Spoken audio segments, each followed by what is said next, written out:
Welcome to today's episode of the Manhattan Project for Saturday, December 2nd. Today, we are going to be discussing the topic Southwest Asia, durable survival, not permanent war. We refer to the area that most other people call the Middle East as Southwest Asia because that is a colonial term invented by British colonialism, and we prefer to use the actual geographic term Southwest Asia. But we want to begin since everyone is aware that the bombing has resumed, this time now into southern Gaza, precisely the area that people were told to vacate to. We want to begin by discussing with you the aftermath of a combination of meetings that happened during the week. First, there was the emergency meeting that was called by the Humanity for Peace and International Peace Coalition organization that happened this past Sunday. And then yesterday, there was the regular weekly meeting of the International Peace Coalition. And what was done in those meetings was to present a flanking maneuver on the beastman-like actions that are now being perpetrated by Benjamin Netanyahu, deploying the Israeli Defense Forces, actually on behalf of forces not in Southwest Asia, but international, the City of London and Wall Street. That's a matter that we'll be able to discuss in due time today.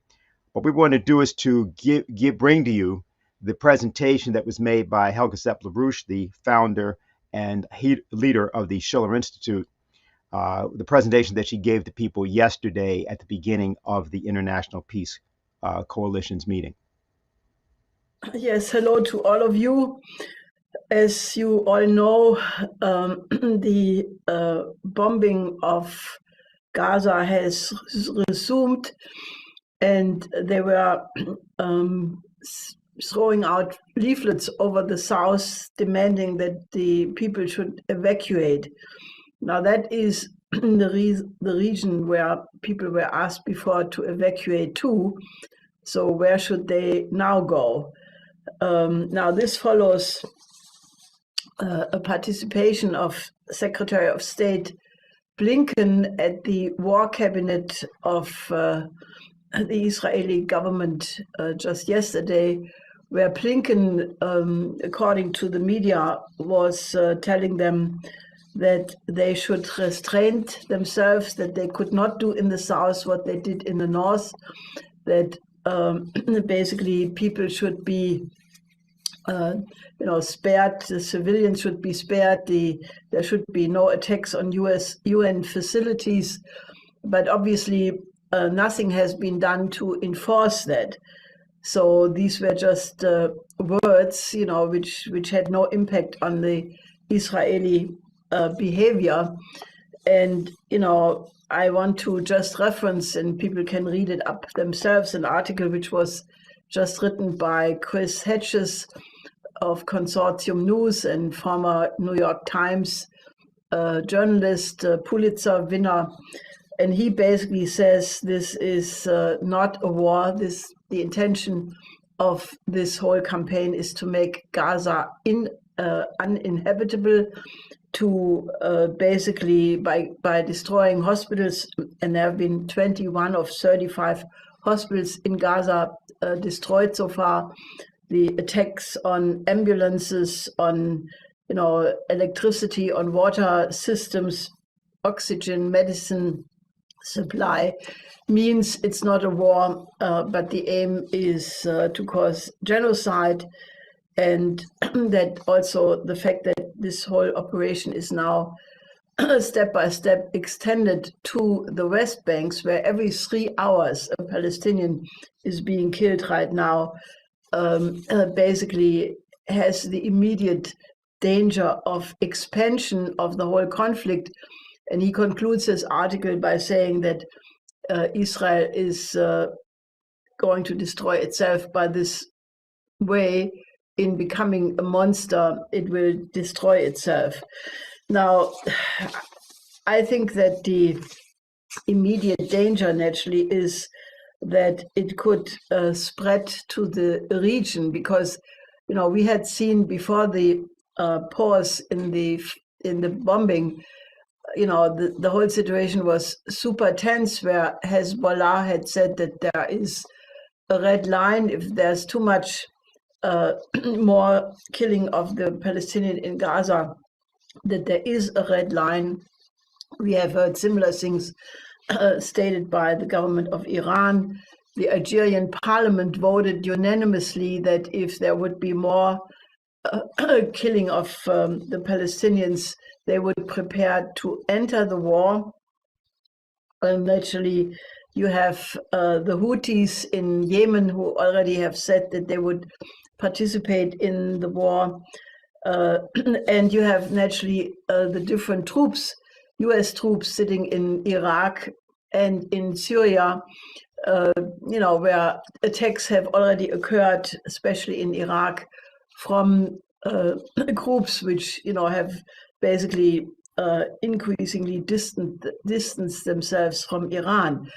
Naturally, in the background of all of that is the 2 aircraft carriers, an additional warship, aircraft carrier groups actually, and a nuclear fueled submarine of the Ohio class.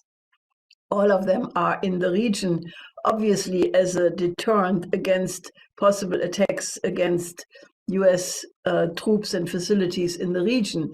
But I think this just making a short reference to that should tell everybody that we are absolutely sitting on a powder keg which could explode into a regional war and beyond. Now, I think that the situation is extraordinarily advanced. There was on Tuesday the UN Security Council meeting under the leadership of Wang Yi, the foreign minister of China, and a lot of very tough speeches have been delivered at that meeting. China published a policy paper where they make a clear demand to have an immediate Middle East peace conference, a comprehensive peace conference. Now, before I go into what our additional input into this is, let me just mention that practically unnoticed by the world public, just yesterday and today we got reports about the humanitarian crisis developing in Sudan, which was obviously not reported by the Western media at all, where following the sort of civil war between the forces of the commander of the Sudanese army, al-Burhan, against the Lieutenant General Dagalo, the so-called Hemedi, the leader of the Rapid Support Force, which has been going on since April. 10,000 people have died, 6.3 million people have been displaced, 7,600 children flee their homes every single day.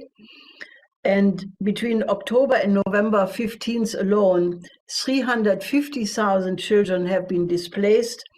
3 million children fled from their homes since April. And, obviously this is a humanitarian crisis reaching similar dimensions because, according to Dr. Arif Noor from Save the Children in Sudan, this crisis has been ignored completely by the international community and the media, but there are presently 25 million people completely desperate in a need of food, shelter, and basics of life.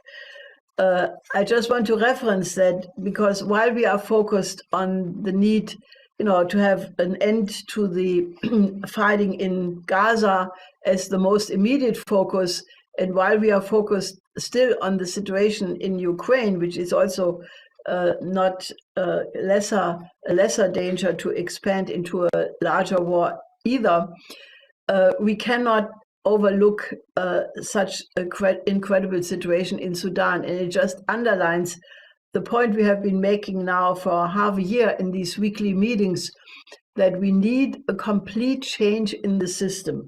That, unless we really remedy the causes of all of these crises, the danger is that this will just spread and that the world is really plunging more and more into a dark age.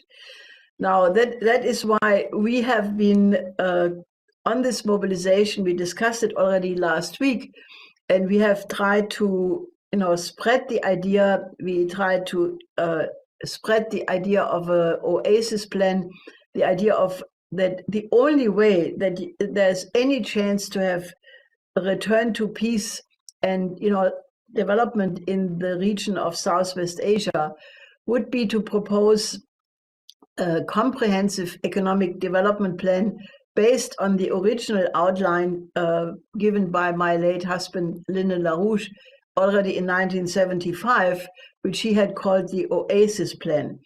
Now, we will hear from Marsha shortly some more details about that, but let me just say this.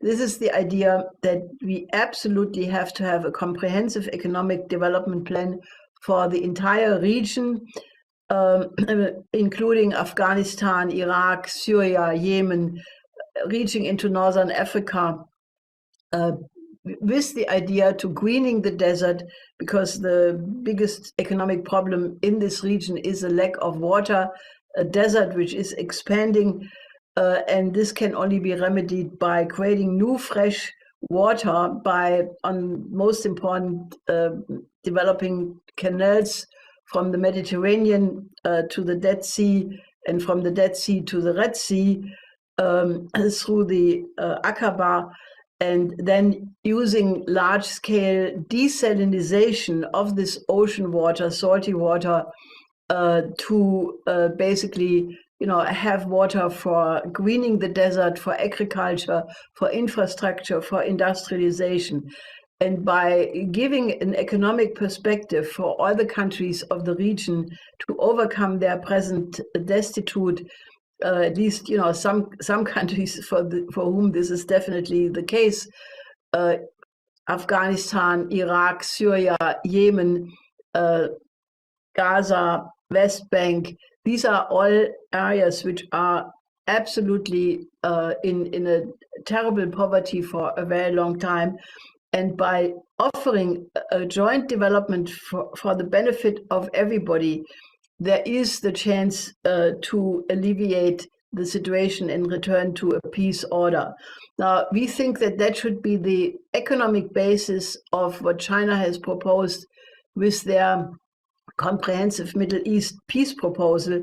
And in the days before the UN's Security Council special meeting on Tuesday, we distributed this idea and this proposal to all the countries of the OIC, to all the countries of the Arab League, to all the neighbors and many forces around the world, because only if we get a dynamic going where many, many forces and many countries are demanding that, is there a hope that we can influence the situation both in Israel and also in the United States, because there are many people inside the United States who as well think that if the United States would put their weight behind such an effort, and basically making it clear in no unclear terms to Israel that that's what US policy is, it would change the situation.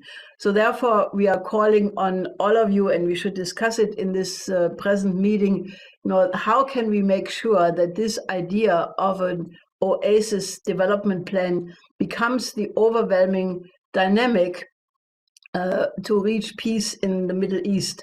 And just to add that, in the meantime, the Pope also has spoken out very clearly in a discussion with Israeli President Herzog. He was extremely stern and said it's forbidden to answer to terror with terrorism. And in his November 22nd public audience in St. Peter's Square, he said that this is genocide, what is happening.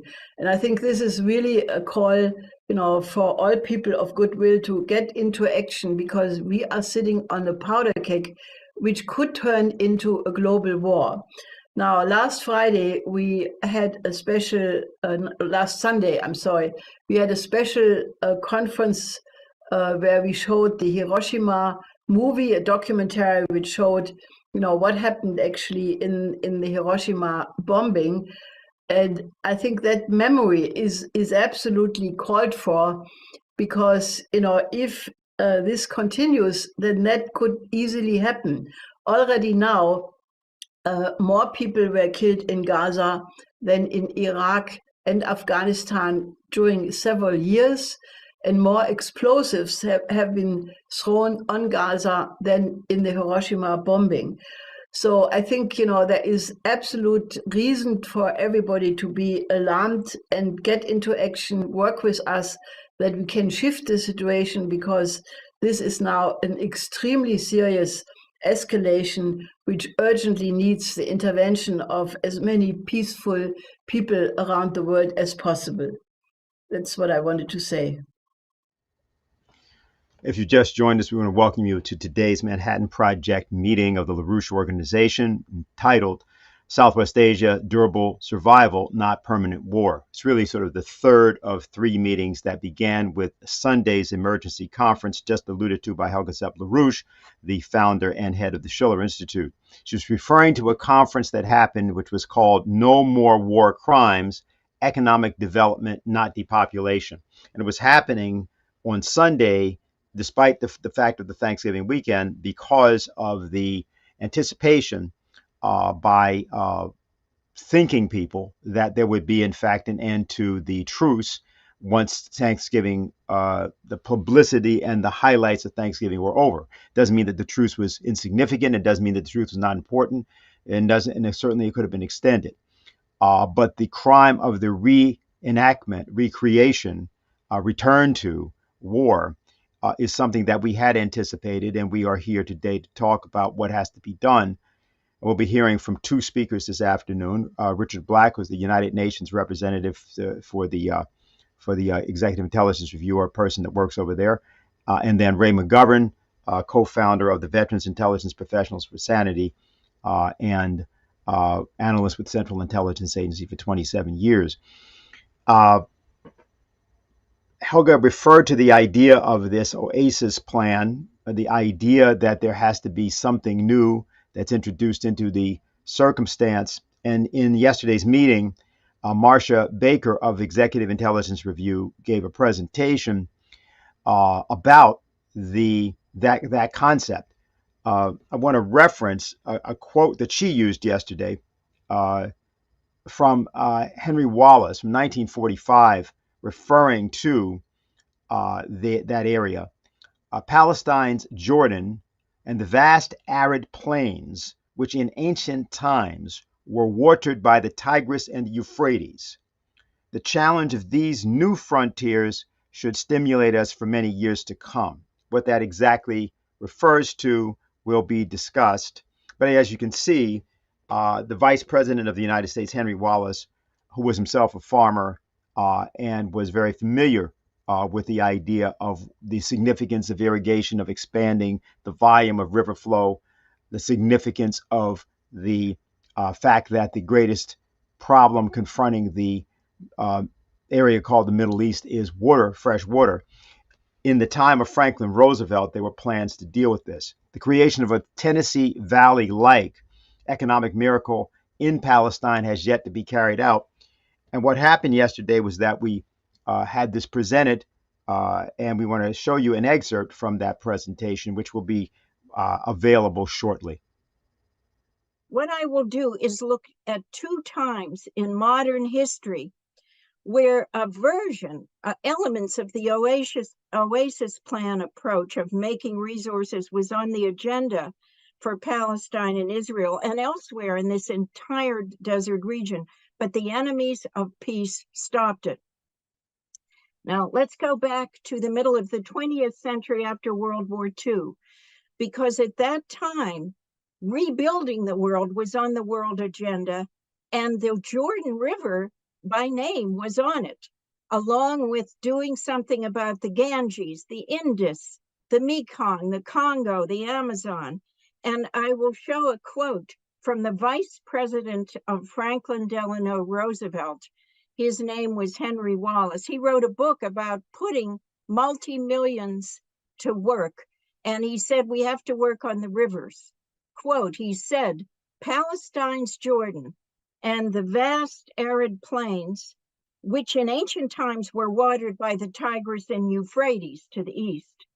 The challenge of these new frontiers should stimulate us for many years to come. And he meant dams, preventing floods. He meant working everywhere, in the Helmand River in Afghanistan, for example. But, and no buts about it, after the Democrat Roosevelt, Eisenhower, the Republican, continued this. In fact, engineers from the US and elsewhere were sent into the Jordan River Basin to create a mini Tennessee Valley Authority. They called it the Jordan Valley Authority. And they went to the 5 states that were trying to draw from this shrinking river basin. That would be Lebanon, Syria, Jordan, and Israel and Palestine. And to top it off, there was the Atoms for Peace proposal by Eisenhower and others before the United Nations. And it called for desalinating the abundant seawater in the Mediterranean, on the banks of Egypt, on the banks of Israel, Palestine, and Lebanon, and all the way through to Iran. And this was an active vision. Gamal Abdel Nasser had plans for it at the time. What happened to it? The enemies of peace stopped it, and another generation passed. More of the water was actually taken by Israel away from Jordan, Palestine, and elsewhere, but everyone suffered. Then a breakthrough came. It was in 1993, and the next image just shows you the potential. You see Yitzhak Rabin from Israel on the left, the leader, and you see on the right, Mr. Arafat for the Palestinians, with Bill Clinton welcoming them in the famous handshake. Now, I'm not going to through political history, I'm doing economic history for a reason. But these Oslo Accords were I remember in September very well, the time that Lyndon LaRouche, the statesman economist, said, get those shovels in the ground, get those plans that have been shelved for 22 generations going for the water, for the power, for the housing. And I want to tell you, within months, Israel and Palestine experts and people from elsewhere in the world that were so happy put out reports. I copied my copies of the reports covers, and here you see them last night. We have Israel put out development options. You'll see in the next image. And Palestine put out a Palestinian Emergency Development Program for the West Bank and the Gaza Strip, a brief economic overview. And you see there on the map of the Israeli options for regional cooperation, the Suez Sea, the Red Sea, the economic geography that people were ready to go in and engineer for peace. And what happened? The enemies of peace stopped it again. No political history or financial, but it was the World Bank, it was other institutions, it was the entire system said no. Okay, now I just want to stress, it was a generation before this that Lyndon LaRouche, seeing what happened, was campaigning and enlisting people for a real Oasis Plan. In 1975, he was in Baghdad and issued a proposal called the International Development Bank. That would take care of the credit to make these projects to transform the desert and the water shortage take place. And there were people who came forward then, Palestinian hydrologists and others. And I'll show the next map, which we produced in the early 1990s, because it's just a schematic map, like a cartoon of the immediate region that's now under the devastation, and nearby in Sinai in Egypt, And also to the east on the right of your map, you see Jordan and Syria and a little of Lebanon. The point is, I'm going to just take one feature here. Remember, this map is the early 90s. I'm going to take the blue because you can see it. It's water, the Mediterranean Sea, there's plenty of water. The issue is, for a long time, there were decent proposals to do such things as run a canal or a pipeline from the Mediterranean Sea there in the Gaza Strip, for example. It's a little blue line, run it eastward into the lower Dead Sea area. And along that, you could have, there's a couple symbols, atomic symbols of desalination, and use the fresh water to green that region as you think best, to create corridors and hubs of development. The other way you could go is take the lower Dead Sea there, at the southern part of it, and run, you see a blue line going south to the Gulf of Aqaba, to the Red Sea, and similarly do that kind of thing. These are very short distances. The construction isn't the biggest deal or the costliest deal in the world. You could replenish the Dead Sea with some of your briny water after you desalinate it. And there are other projects, not to go into here for time, but the point is, they existed. And let me tell you, that Jordan, that's in a terrible crisis of water, has had its proposal live to have a Red Sea, Dead Sea conveyance, RSDSC plan, and it's still live, although it was stalled in 2021, where you would desalinate some down at Aqaba, run fresh water into Amman, and run some briny water into the Dead Sea.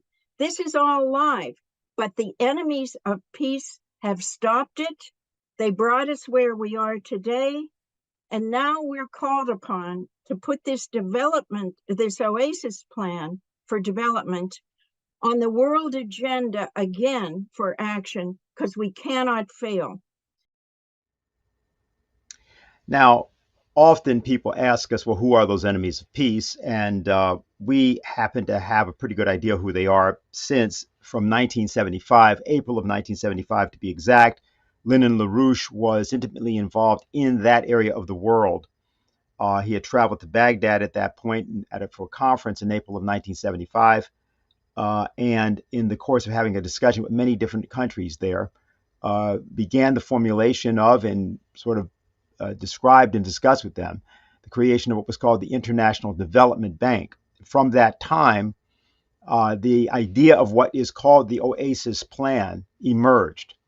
But if you want to know who the people were who stopped that, the name that immediately pops into to mind is Henry A. Kissinger, and who, as you know, has recently officially left us approximately 72 hours ago. Much can be said about Henry Kissinger. If you look at the various articles that have come out so far, they describe him in various different ways. He's being described, I think, correctly by many commentaries and memorials as a war criminal. But what has not been described anywhere, except earlier in the pages of Executive Intelligence Review, is why Henry Kissinger was Henry Kissinger. I referenced Lyndon LaRouche, the economist and statesman, who is the founder of the whole passel of activities, if we call them that were associated with his name. And what we've done is to excerpt a short section of an earlier 1984 discussion that Lyndon LaRouche did about Henry Kissinger. We're going to give you that. And the reason we're doing this here is because it's the case that the ideas of economic development are there, and they've been there, and they've actually been there since 1945, and they never get implemented. Why is that, and what is that connected to? So we'll now hear from Lyndon LaRouche. For nearly 40 years, from 1946 until March 23rd, 1983, the strategic and foreign policies of the United States were steered by the influence of the most evil man of the 20th century, the late Bertrand Russell. This may seem unbelievable to those many of you who think of Russell as a leading pacifist, but I am not exaggerating in the slightest degree. The documents are many, and the evidence is overwhelmingly beyond dispute. We shall look briefly at Russell's policies, and then we shall learn how influential figures such as McGeorge Bundy and Henry Kissinger have dedicated their lives to implementing Russell's not really very secret agreements with the Soviet dictators for nearly 30 years. The shaping of U.S. strategic doctrines and foreign policies covers two parts of the post-war period. The first phase covers the period from about October 1946 until the end of the 1950s. Throughout that entire period, both the strategic doctrine and the foreign policy of the United States and its allies were based on a policy which Russell published in the October 1946 issue of the Bulletin of Atomic Scientists. In that article, Russell made 2 points. First, Russell insisted that the nations, including the United States, must give up their national sovereignties. He demanded that a world government agency with a monopoly of possession and use of nuclear arsenals be established. Second, Russell proposed that if the Soviet Union refused to submit to the agreements to establish such a world government agency, that the United States and Britain must conduct preventive nuclear war against Russia. This war should begin as soon as the Anglo-Americans had sufficient arsenals of nuclear weapons to destroy the Soviet non-nuclear forces, and should occur before the Russians began to develop nuclear arsenals of their own. This preventive nuclear war policy of Russell's was adopted by the United States and Britain and remained in effect until the middle to late 1950s. Russell began developing a second version of his strategic doctrine shortly after the death of Joseph Stalin. At the point, the Russians were already building up an arsenal of fission weapons and had constructed a prototype of an H-bomb. Russell communicated messages to the new leaders in Moscow, offering to cooperate with Moscow in setting up a worldwide empire, of which the eastern part would be ruled by the Russian Empire and the western part some sort of world federalist dictatorship ruled over by the wealthy financial families of such places as New York, Boston, London, and Switzerland. In London, at a 1955 conference of Russell's World Association of Parliamentarians for World Government, 4 Soviet officials attended to signal Moscow's acceptance of Russell's new strategic agenda. By about 1957, Henry Kissinger's masters at the New York Council on Foreign Relations had accepted the Russell-Khrushchev package. In 1957, the book Nuclear Weapons and Foreign Policy was published in Kissinger's name. The conclusive event occurred a year later, in 1958, at the second Pugwash Conference held in Quebec. At that conference, the details of the agreement between Russell and Khrushchev were presented in a keynote address by Russell's accomplice, Dr. Leo Szilard. In order to establish long-term balance between the two proposed empires, Szilard, in 1958, demanded that both superpowers develop thermonuclear arsenals large enough that each could guarantee the nuclear destruction of the other in case of a general war between the two. This is the doctrine of nuclear deterrence, sometimes called mutual and assured destruction, or simply MAD. However, Szilard was no pacifist. He recommended that local wars, including limited nuclear wars, were indispensable for letting off steam. He proposed a set of guidelines be adopted to permit the powers to conduct limited colonial and other nuclear wars, but with secret understandings adopted to prevent local wars or limited nuclear wars from spilling over to become general thermonuclear wars.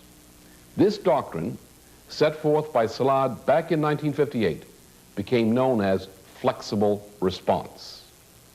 These doctrines, agreed upon between Bertrand Russell's crew and the Khrushchev government in Moscow, were smuggled into the Kennedy administration by McGeorge Bundy and Bundy's consultant, Henry A. Kissinger, as well as Robert McNamara and Max Taylor. These policies gave us the Bay of Pigs crisis, the Berlin Wall crisis, the Cuba Missiles crisis, and the long war in Vietnam. All of this was orchestrated behind the backs of our elected officials of government, excepting, of course, a few witting scoundrels. President Kennedy talked to persons such as Douglas MacArthur, an opponent of such doctrines. Suddenly, President Kennedy was assassinated. Now, for anyone who has just gotten on and may be confused as to why you're watching something not about Kissinger, but about nuclear war, let me note the November 5th article that was printed in Politico, which reported that, this is a quote, Israel's heritage minister, Amichai Eliyahu, was suspended indefinitely after he said in an interview that dropping a nuclear bomb on the Gaza Strip was, quote, one of the possibilities. Now, it's one of the worst kept secrets in the world that Israel has nuclear weapons. It's also important to recognize that there have been about 30,000 tons of bombs dropped already on Israel, on Gaza rather, by the Israeli Defense Forces since October 7th. You're talking about 15,000 dead, many others wounded, and over 1.5 million displaced. It's a total war situation in which there's an ethnic cleansing element, but there's something else afoot. And that is not dissimilar to the circumstance that is occurring also in Ukraine. We're not going to discuss these as individuated circumstances. Ukraine over here, the Israel-Palestine conflict over here, other disasters over here. We don't believe in that. We believe that there has to be a conception of looking at things from the top. What we want to do is to go now to our first speaker, who is Richard Black. He is the representative at the United Nations for the Schiller Institute, and we're happy to have him here with us. And Richard is very adept at giving people an overview, which I think is exactly what's needed. So we've asked him to join us here. So Richard, you have the floor. Thank you, Dennis. What I want to discuss today are two concepts which are central to the increasing influence in international diplomacy of Schiller Institute founder Helga Zepp-LaRouche. The first concept is the idea of proceeding in all international discussions from the one humanity, or the higher one. That whenever there are deadly, murderous conflicts, there is no way to resolve them unless one leaps to a higher level, which Helga Zepp-LaRouche has referred to again and again as the one humanity, and deriving a methodology for resolution from that, as Dennis said, from the top down, the one humanity. The second concept is the notion of development, which might seem quite simple, but it has, in my view, a deeper metaphysical meaning. What is really meant by development as put forward by Lyndon LaRouche and Helga Zepp-LaRouche. And what I'm posing to you is that what I'm seeing is the increasing influence of Helga Zepp-LaRouche in international dialogue, international diplomacy, in order to be able to carry us towards what seems extremely difficult, which is quickly a universal international peace conference to both resolve the mass genocide going on in Gaza, but also lead us to a new international security and development architecture. Now, I recently had the privilege of traveling to Minsk, Belarus, for an international conference on Eurasian integration and Eurasian security. It was a high-level conference with many foreign ministers, deputy foreign ministers there from throughout the world. Among the keynote speakers in person were Foreign Minister Lavrov of Russia and others. It was a very well-represented conference of about 30 nations deliberating over 2 days I was asked to come and present a brief overview of LaRouche's contributions to physical economy, to global economics. I was struck immediately early in the conference by the presentation of the foreign minister of Belarus. His name is Sergei Alainik. And what he called for is a charter of diversity for the 21st century. That is, he took up the question of the fact that the unipolar world demands that each nation, each culture, each continent obey what's dictated out of Wall Street, Washington, City of London. But he said, no, there clearly is a diversity.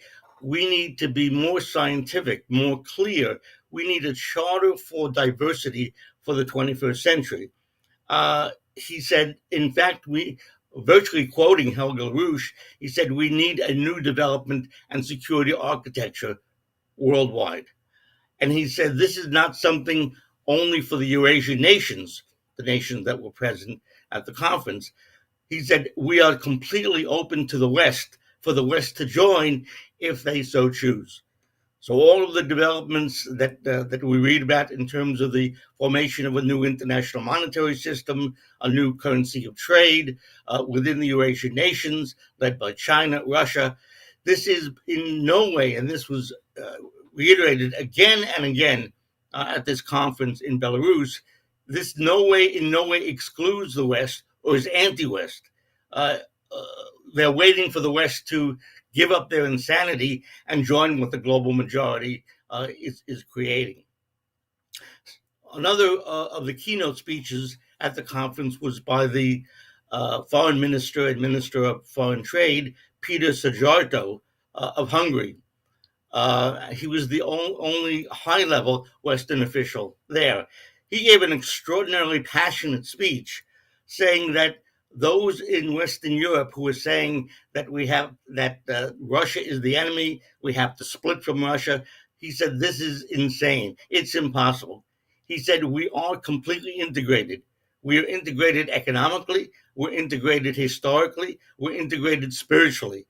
And he gave a passionate speech in the first panel of the conference, calling for global integration from the standpoint of mutual, simultaneous economic development.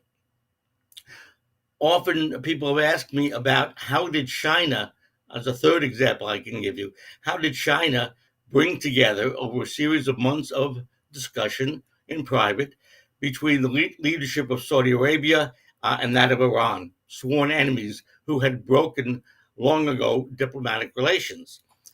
And what was explained to me was that the Chinese were quite methodical in seeing themselves as a catalyst.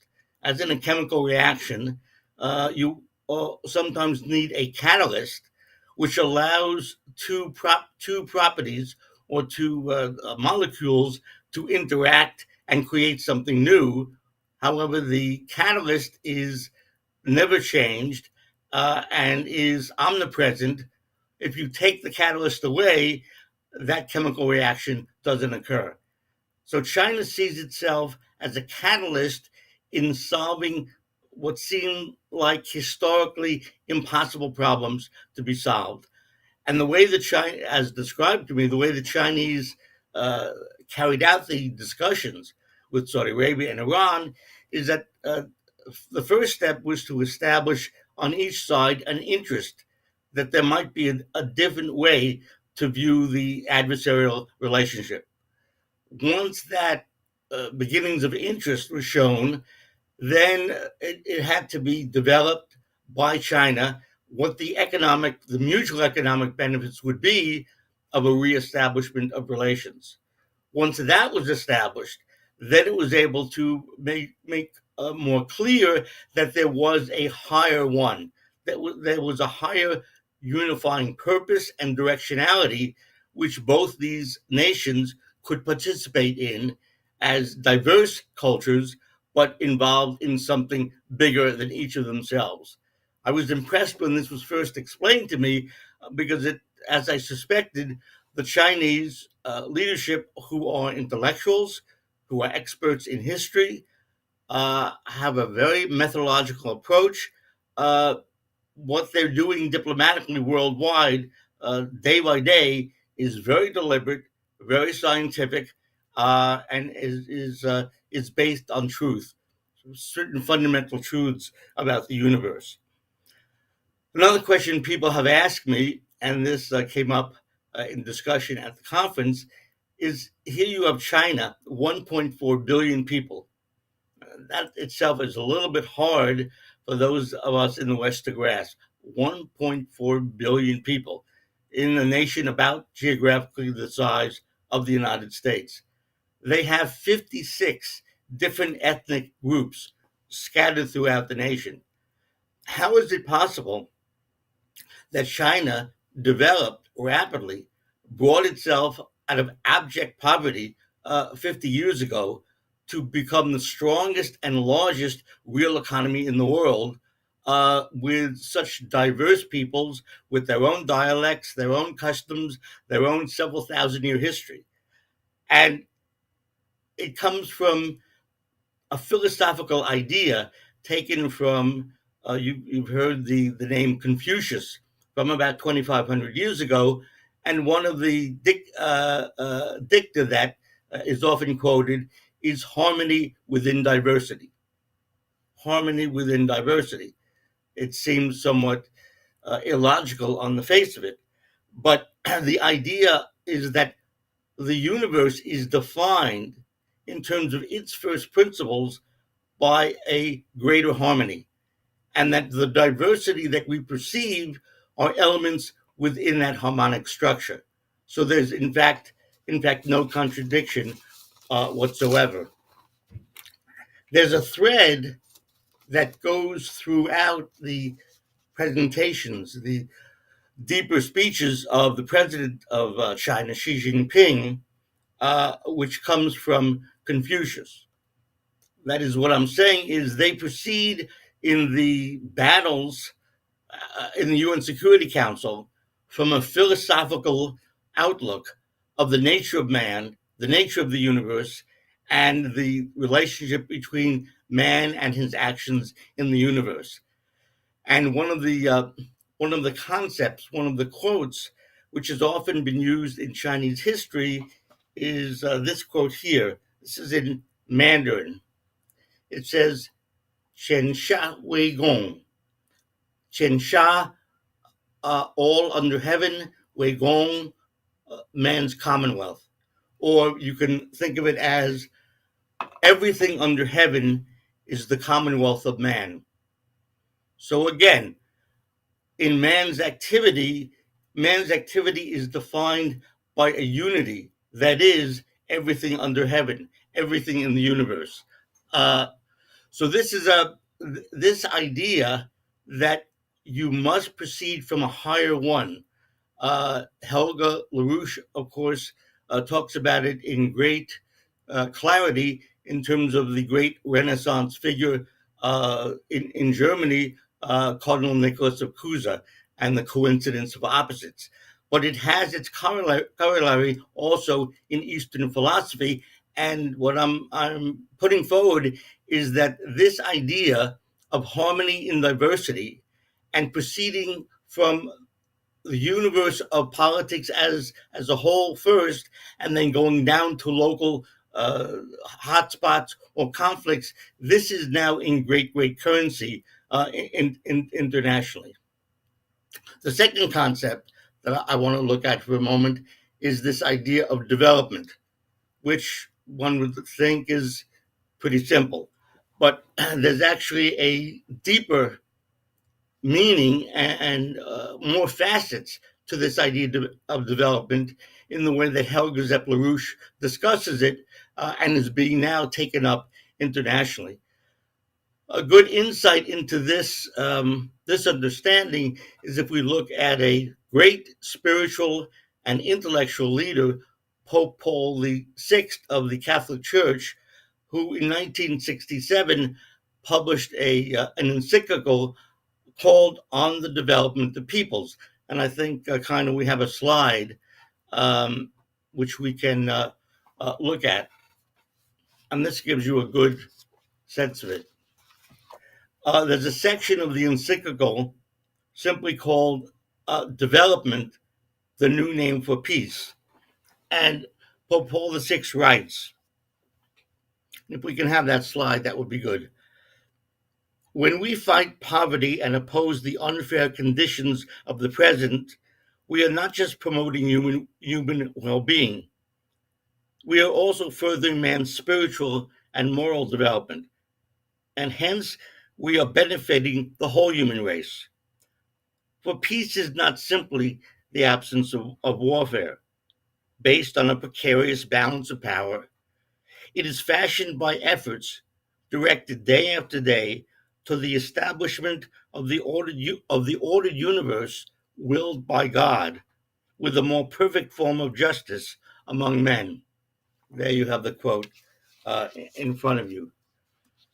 So here, the idea of peace is defined only as a extension of a process of the development of peoples, both morally, physically, and spiritually.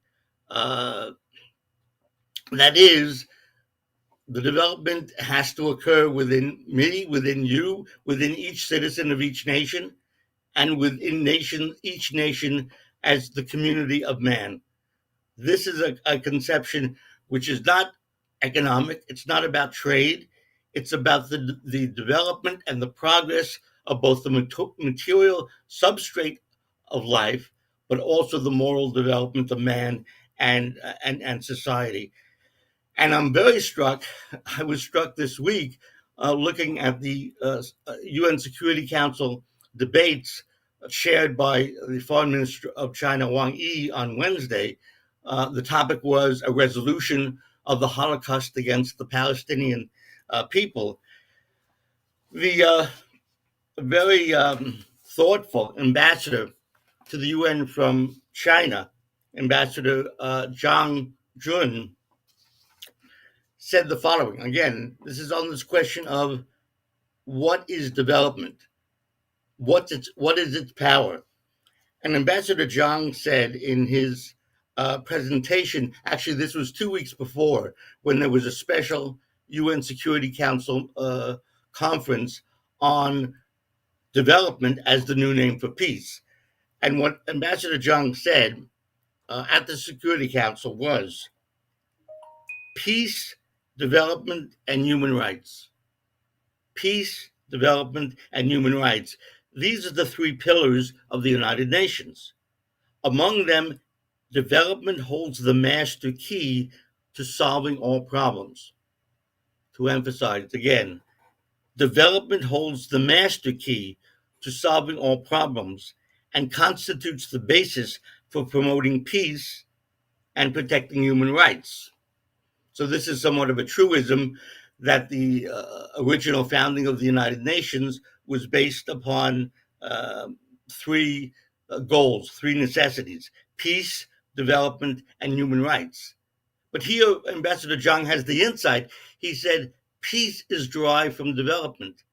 Human rights are derived from development. Without development as the engine, all the others die.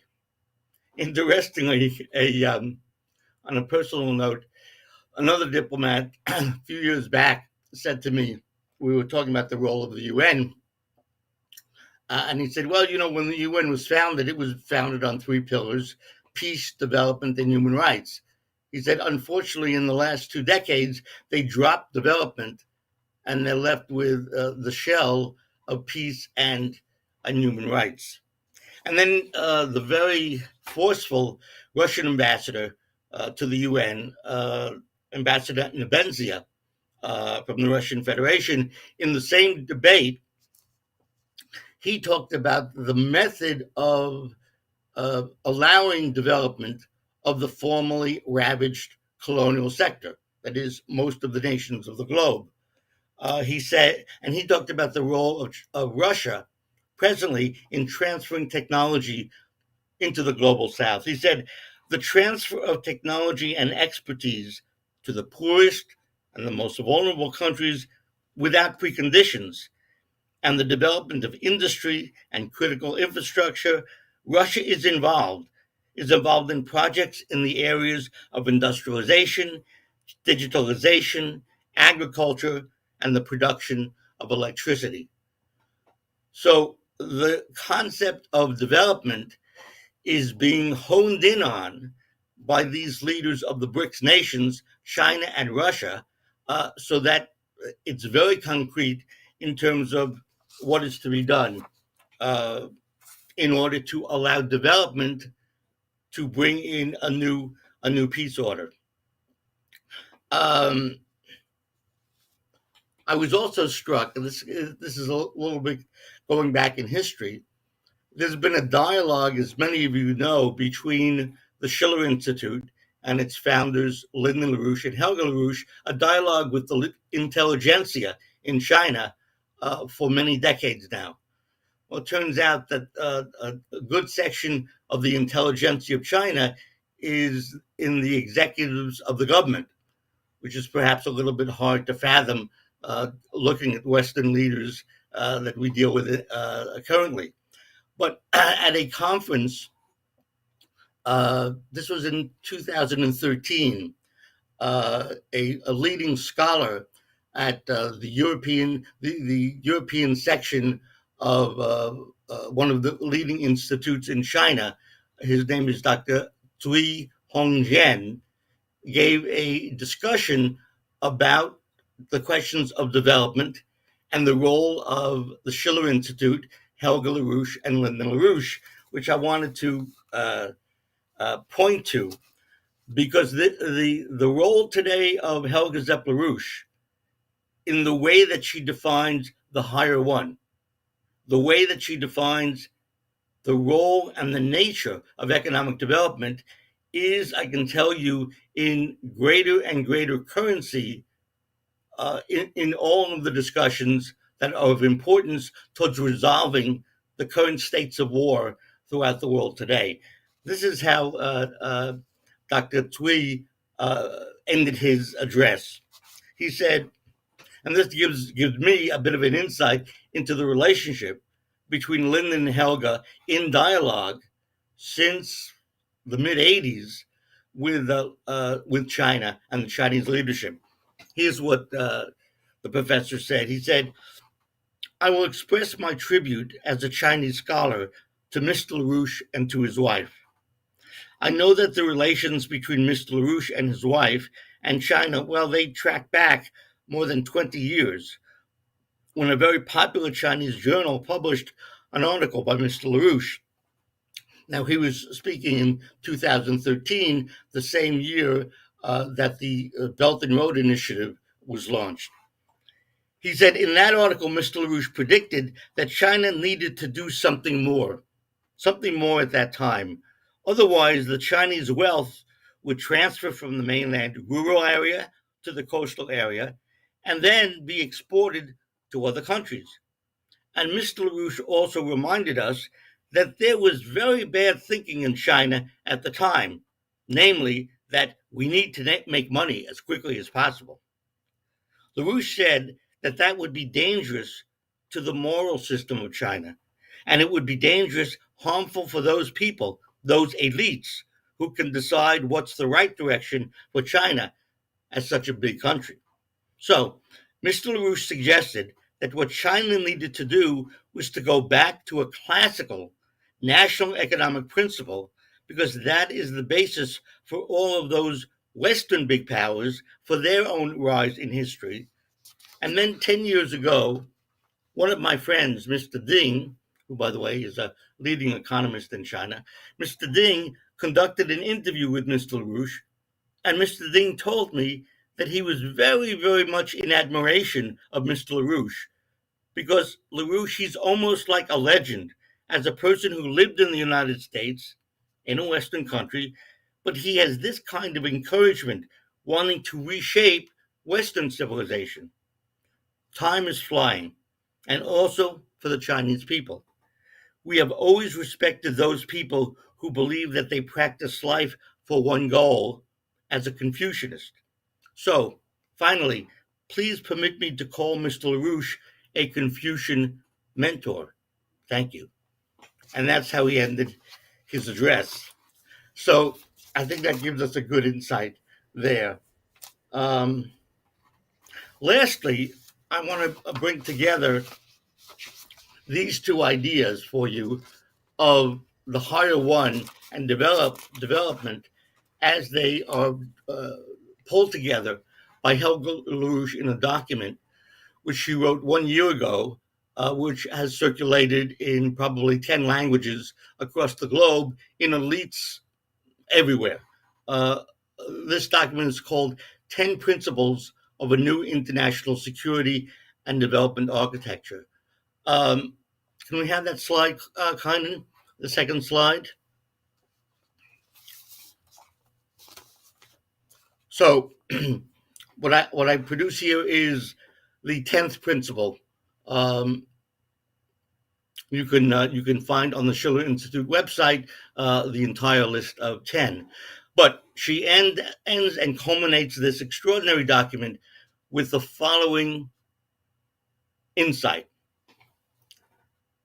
Helga writes, the basic assumption for the new paradigm is that man is fundamentally good and capable to infinitely perfect the creativity of his mind and the beauty of his soul.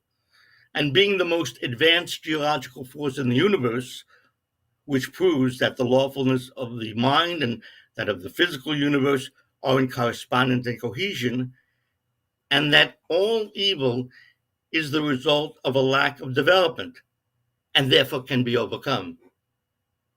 A new world economic order is emerging, involving the vast majority of the countries of the global south.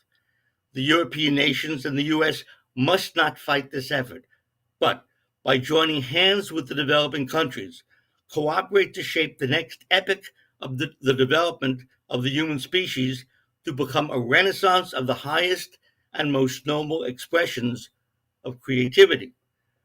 So let us therefore create an international movement, a movement of world citizens who work together to shape the next phase in the evolution of mankind, a new epoch. World citizens of all countries, unite. So, with that, the admonition for all of us is to go out and to teach, and as Ray McGovern would say, organize with these principles. So, Dennis, that's what I have. Yeah, thanks a lot, Richard. And I believe that Ray has now joined us. And if that's the case, yes, I see him there. Hello, Ray. How are you?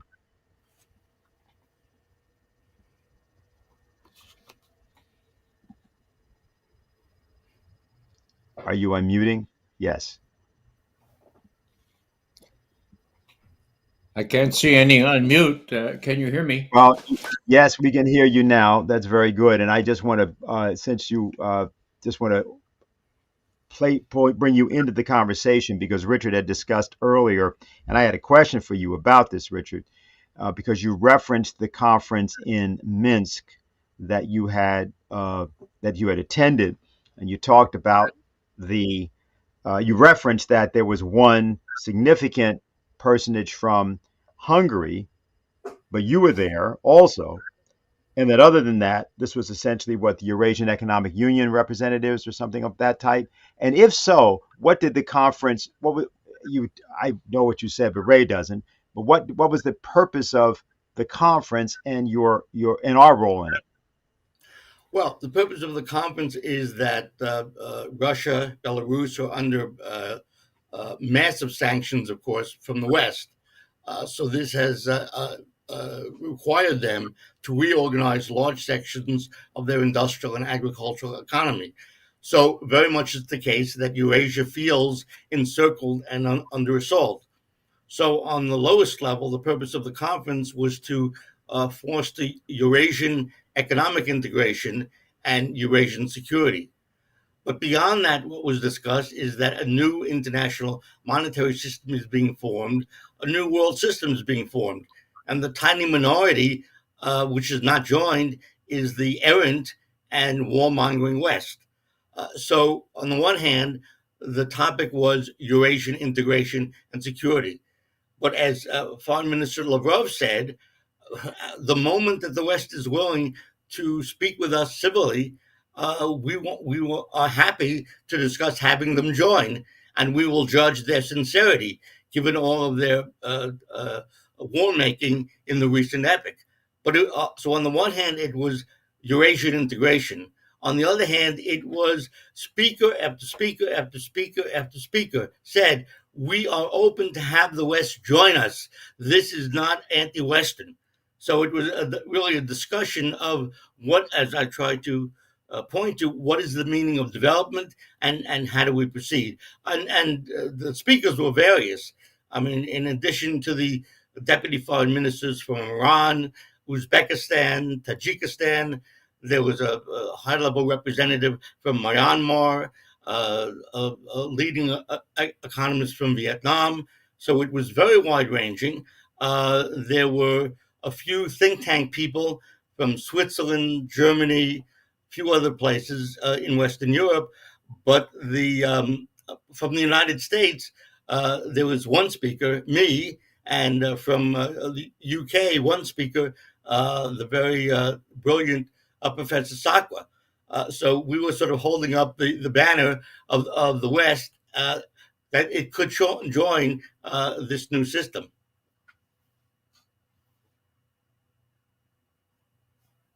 There are some people who are going to be asking you questions.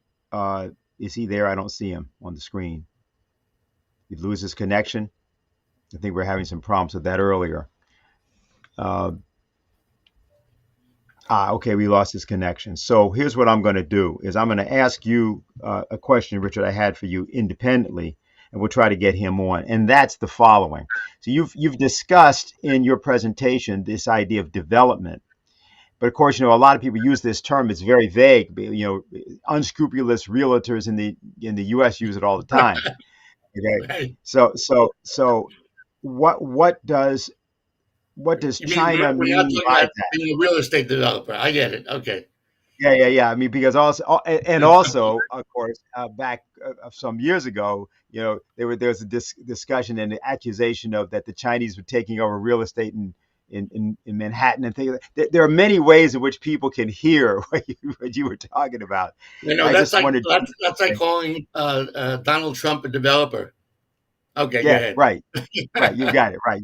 So I just, from the standpoint for the audience and for everybody understanding also what we're talking about, and this will get right back into this, about development of Gaza or of Southwest Asia or economic reconstruction of the area. There's a very specific sort of orientation, which of course Marcia indicated in part, but the differences between these concepts. Okay, Ray's back. Yeah, the differences between these concepts, I think, is important. Ray, while you were out, what I was trying to get us back to was Southwest Asia, Middle East, and just talking about the fact that the Belarus situation, the situation of Ukraine, has gone through some dramatic, and the war has gone through dramatic changes in the last week and a half, largely, if not ignored, suppressed by Western media. The Southwest Asia situation, of course, has been front and center. Clearly, there's going to be changes, particularly you see it in Ukraine, in which war is either going to continue and is going to get worse, or some new concept is going to come in. Now, again, you're joining our conversation a little bit later than we had planned, but I wanted you to just sort of, for the audience's sake, give your own view of sort of the theater of operations, because there seems to be, I think, one theater of operations in which warfare on the planet, in two areas in particular, is sort of masking a situation in which something is going to happen. Either we're going to go into a greater catastrophe or we're going to pull out. And the question is, first of all, what's really going on? And secondly, what can actually be done about it? Can I be heard here? Yes, you're good. Yeah. First, I want to thank Richard for his excellent presentation. And I expressed my regrets for being late in getting on. You're talking about Ukraine mostly, Dennis. Is that correct? Moment when you came in, we had earlier discussion about the Middle East Okay. situation. Well, We basically, yes. So you're so able you're, to do either one as it's open. whatever. We'll start with Ukraine. Um, Ukraine is going through a really pivotal point right now, despite President Biden's protestations that Russia has lost. It's just the other way around. Russia has won on the battlefield. Over the last 10 days or so, not only our defense secretary, but also our chief of the CIA have been in Kiev, uh, explaining what's next, and what's next does not look real good for Zelensky. What my idea of what Secretary of Defense Austin said to his counterparts is, we're really sorry. We gave you 80% of what you wanted. We didn't really give you very good advice on the counteroffensive, and well, anyhow, what are you going to do now? Because we'd like to support you for as long as it takes, but we don't have the ammunition that it takes. We don't have the wherewithal in terms of money that it takes. So sorry about that. You better think about what you're going to do. Now, there's a great big battle royale going on between Zelensky on the one hand and Zaluzhny on the other hand. It turns out that Zelensky is more delusional than Zaluzhny.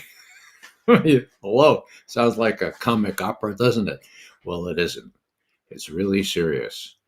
And now, with respect to Mr. Putin, he has chosen to do attrition, all right? Attrition.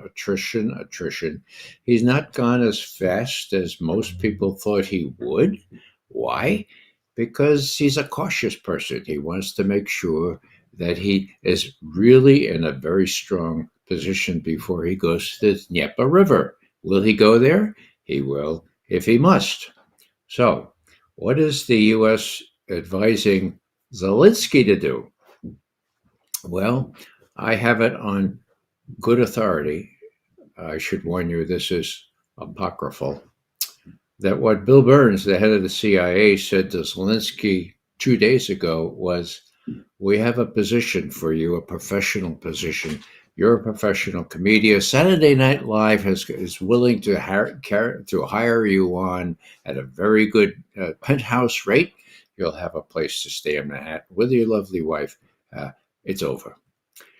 Now, that, of course, is apocryphal, but I think that Bill Burns gave him that same message in a more genteel way. So where does that leave the United States? Well, the people running our war in Ukraine have a real vested interest in it not appearing to have been a complete defeat. Now, whether Mr. Putin will let them down easy or not, well, it remains to be seen. He has the strong hand here. Can this obvious defeat be disguised for a whole year until the elections in November? I don't think so. And so some way has to be devised for the Biden administration to realize that, contrary to what we said 2 months ago, the Russians haven't lost. Actually, the Russians have won. Okay. Now, why is this going to be so difficult? Because the Bidens, both of them, Hunter and Joe, people like Jacob Sullivan and Tony Blinken, they have a personal stake in all this. And the personal stake is that if they lose the war, they lose the election. And if they lose the election, they lose their freedom. Why? Because if the most likely candidate comes into office, he's got the book on these guys.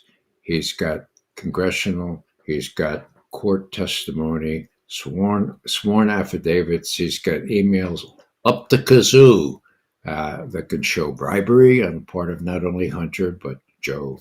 And the whole business about the Russiagate stuff that Jacob Sullivan was the mastermind of.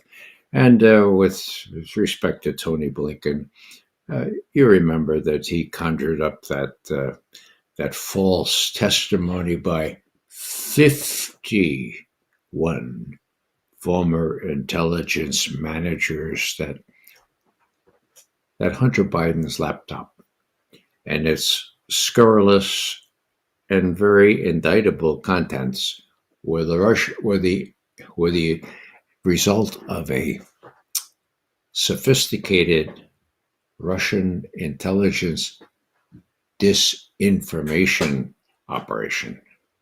Now, when did that happen? And who promoted that? Well, we know from sworn testimony before Congress by Mikey Morell, who was at one point acting director of the CIA. He said, Blinken called me up and said, we got to do something about this laptop. What are we going to do? Could you get some of your old friends to testify that this was a Russian intelligence operation? So, long story short, Mikey gets 50 of his friends, adds himself, 51. Now, why is this consequential? Well, because the next debate was just days away, a debate between Biden and Trump. And Trump says, what about that laptop that shows bribery and other stuff? And Joe Biden rises to the occasion. He says, Mr. Trump, don't you know that the intelligence managers, some of them former CIA directors, have said that that's a Russian intelligence disinformation operation. Don't you know that? Now, that was just days before the election. I mean, hello, did that affect the election? I imagine it did. Is it possible to say that Biden would have won anyway? I suppose you could say that, but you can't be sure. So all this stuff is going to come down on the heads of these guys who lied, cheated, and stole, to borrow from Mike Pompeo, and will be liable. So long story short, there's not only political incentive, there's personal incentive here for these guys to do something strange. Have they done strange things? Yeah. When they're out of 155 conventional military shells, what did they do? They did cluster bombs, cluster munitions. When they were out of those, well, they depleted uranium for tanks. And what about the Ukrainians have to live there? Well, doesn't matter. Okay. Now, what will they do now? Will they go to the bottom shelf there, and the one that's got the combination lock on it? And will they say, well, Mr. President, why don't you open up that, because that's got the mini nukes, and we got a mini nuke here. Will just be exactly what the doctor ordered here. We'll show those Russians we're not going to lose in Ukraine. We're not going to lose anywhere. Will they do that? Well, I find myself sounding really strange to suggest they would do that. But these guys are certifiably exceptional, indispensable. Another word for that is crazy, in thinking that they can't not win, right? And as I mentioned, the personal aspects here, we're very strong, and that's the way history often goes. Personal incentives, personal risks are often foremost in the calculations of people who can start wars and can actually destroy the planet at this point. You know, Ray, the last thing you said, literally as you just were finishing, caused me to grab, just so to show it to people, you know, the March of Folly by Barbara Tuchman, you know, because she, see if I can find it here. Here's what she says at the first paragraph. The first sentence is, a phenomenon noticeable throughout history, regardless of place or period, is the pursuit by governments of policies contrary to their own interests. Mankind, it seems, makes a poorer performance of government than of almost any other human activity. Now, Of course, she was an historian who spent a lot of time figuring out history and did a few very famous things, of course. And at the end of her life, she wrote this book. It's subtitled, by the way, From Troy to Vietnam, uh, with the latter being something that you're very familiar with. Now, we have several people who wanted to ask you questions, Ray, and we're going to get to them. But I want to raise one other thing to both you and Richard, because you just went through Ukraine, and we didn't really talk yet about Southwest Asia, meaning the Middle East. And I wanted to get an idea from you of what your assessment is of that ball of wax. Um, and I also wanted to ask Richard about the following. Just this past week, there was the Chinese uh, finished their chairmanship of the rotating chairmanship of the UN Security Council, and they presented a position paper which spoke about the necessity to go to a two-state Palestinian solution. It had several other recommendations, and the Prime Minister of China came into the final session at the UN to deliver that. I wanted to know, Richard, if you know what the reaction was or what else happened around that position paper and also just at the UN, where I know there were several other meetings that happened at the same time. There seems to be, at least from the nation of Spain and also to some degree Belgium, a push to somehow get something to change in the Palestinian situation right away. It's a big feud between Spain and Israel on this point. And I wonder how, if you know how, that process was playing out at the United Nations this week. Well, first, we have to realize that Foreign Minister Wang Yi has tremendous authority. China has tremendous authority in the global majority because on time it lifted 850 million of its people in extreme poverty out of poverty. Uh, as I mentioned before, they created what seemed to many people be a miracle and bring Saudi Arabia and Iran to functioning relations one to the other. So to have the foreign minister of China fly into New York and run this public session, uh, everybody stood up and took notice. One thing that struck me is that the formulations of Foreign Minister Wang Yi and of Ambassador Nebenzia from Russia were very closely connected. Uh, in addition, the day before Wang Yi ran this session of the Security Council on Wednesday, he had a whole series of meetings. He met with the ambassador from Malaysia, Brazil. These nations gave very, very strong testimony in support of the Chinese approach to a new universal peace conference to resolve the situation. And he sort of castigated the Security Council for being derelict in their duty because they're responsible for peace. He also met with a large group of Arab nation ambassadors the day before the major meeting. And coming out of that discussion, the Arab leadership said to the various international press, this was a very important dialogue with China. We consider what happened today, meaning that discussion, as phase two, where phase one was when we arrived in Beijing a month or so ago in our visit to each of the UN Security Council permanent five members. So there's a very intense process whereby both Russia and China are, in a sense, attempting to organize a unified action on the part of the Arab nations throughout Southwest Asia to play a much more public and aggressive role in pulling together a peace conference. So there was a lot of private discussion around his public appearance on Wednesday, chairing the UN Security Council.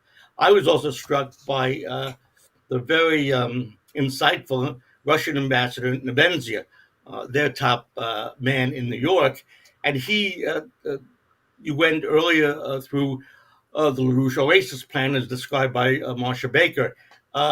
the Russians are clearly now thinking about, even as the carnage goes on, there will be at a certain point an end to that, and the Russians are looking at the reconstruction of Gaza, which makes the Oasis Plan of Helgen and LaRouche very much on the table.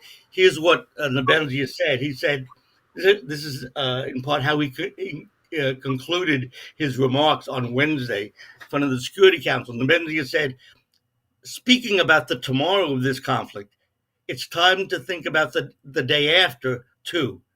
There are many questions about the path to the reconstruction of Gaza, and in general about the future long-term solution of the Palestinian problem.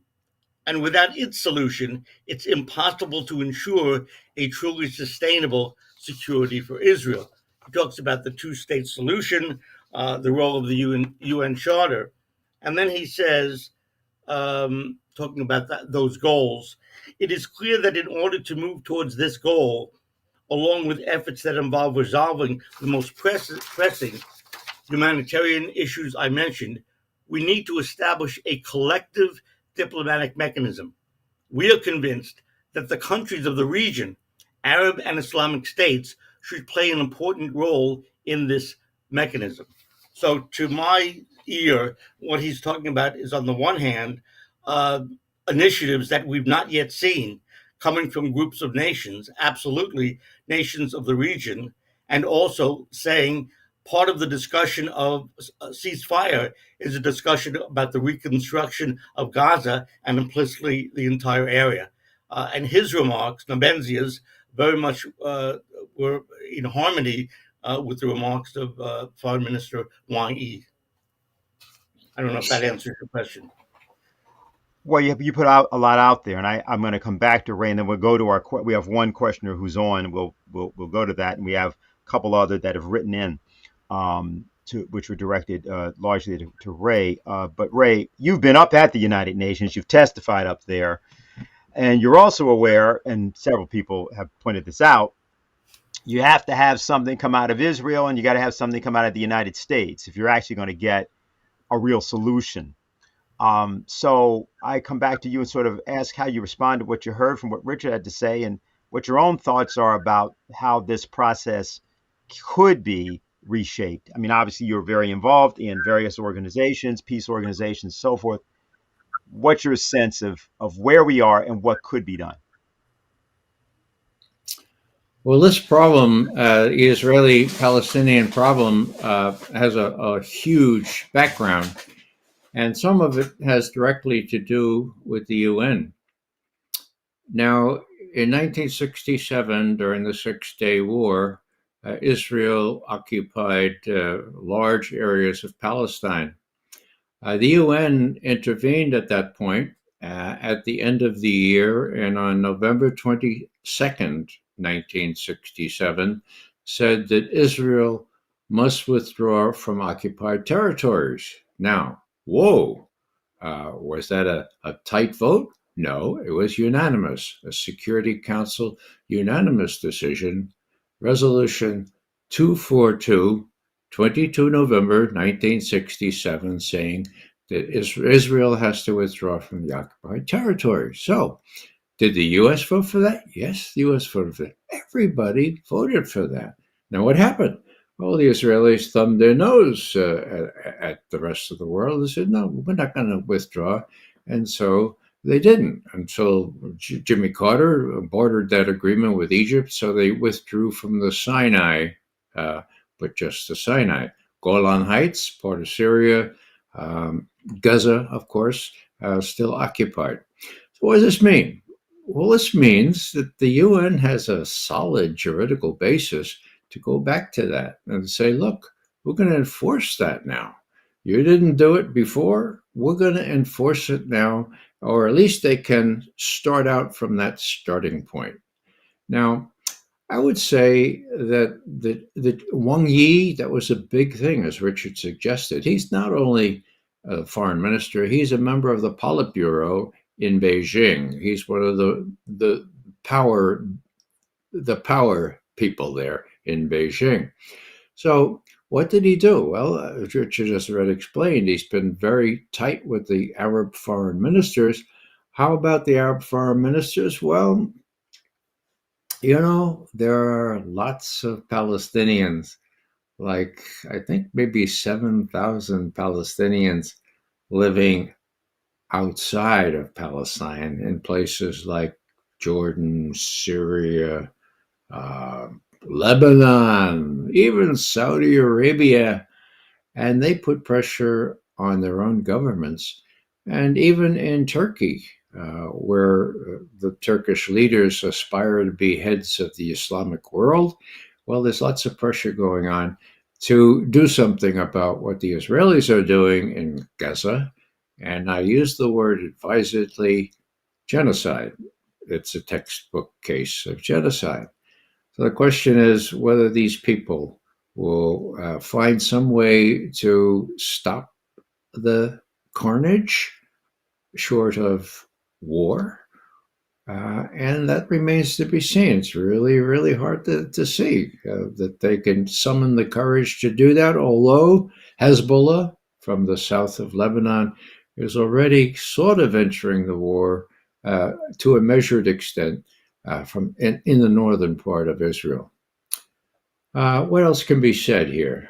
Well, the U.S. role in this is, in my view, despicable.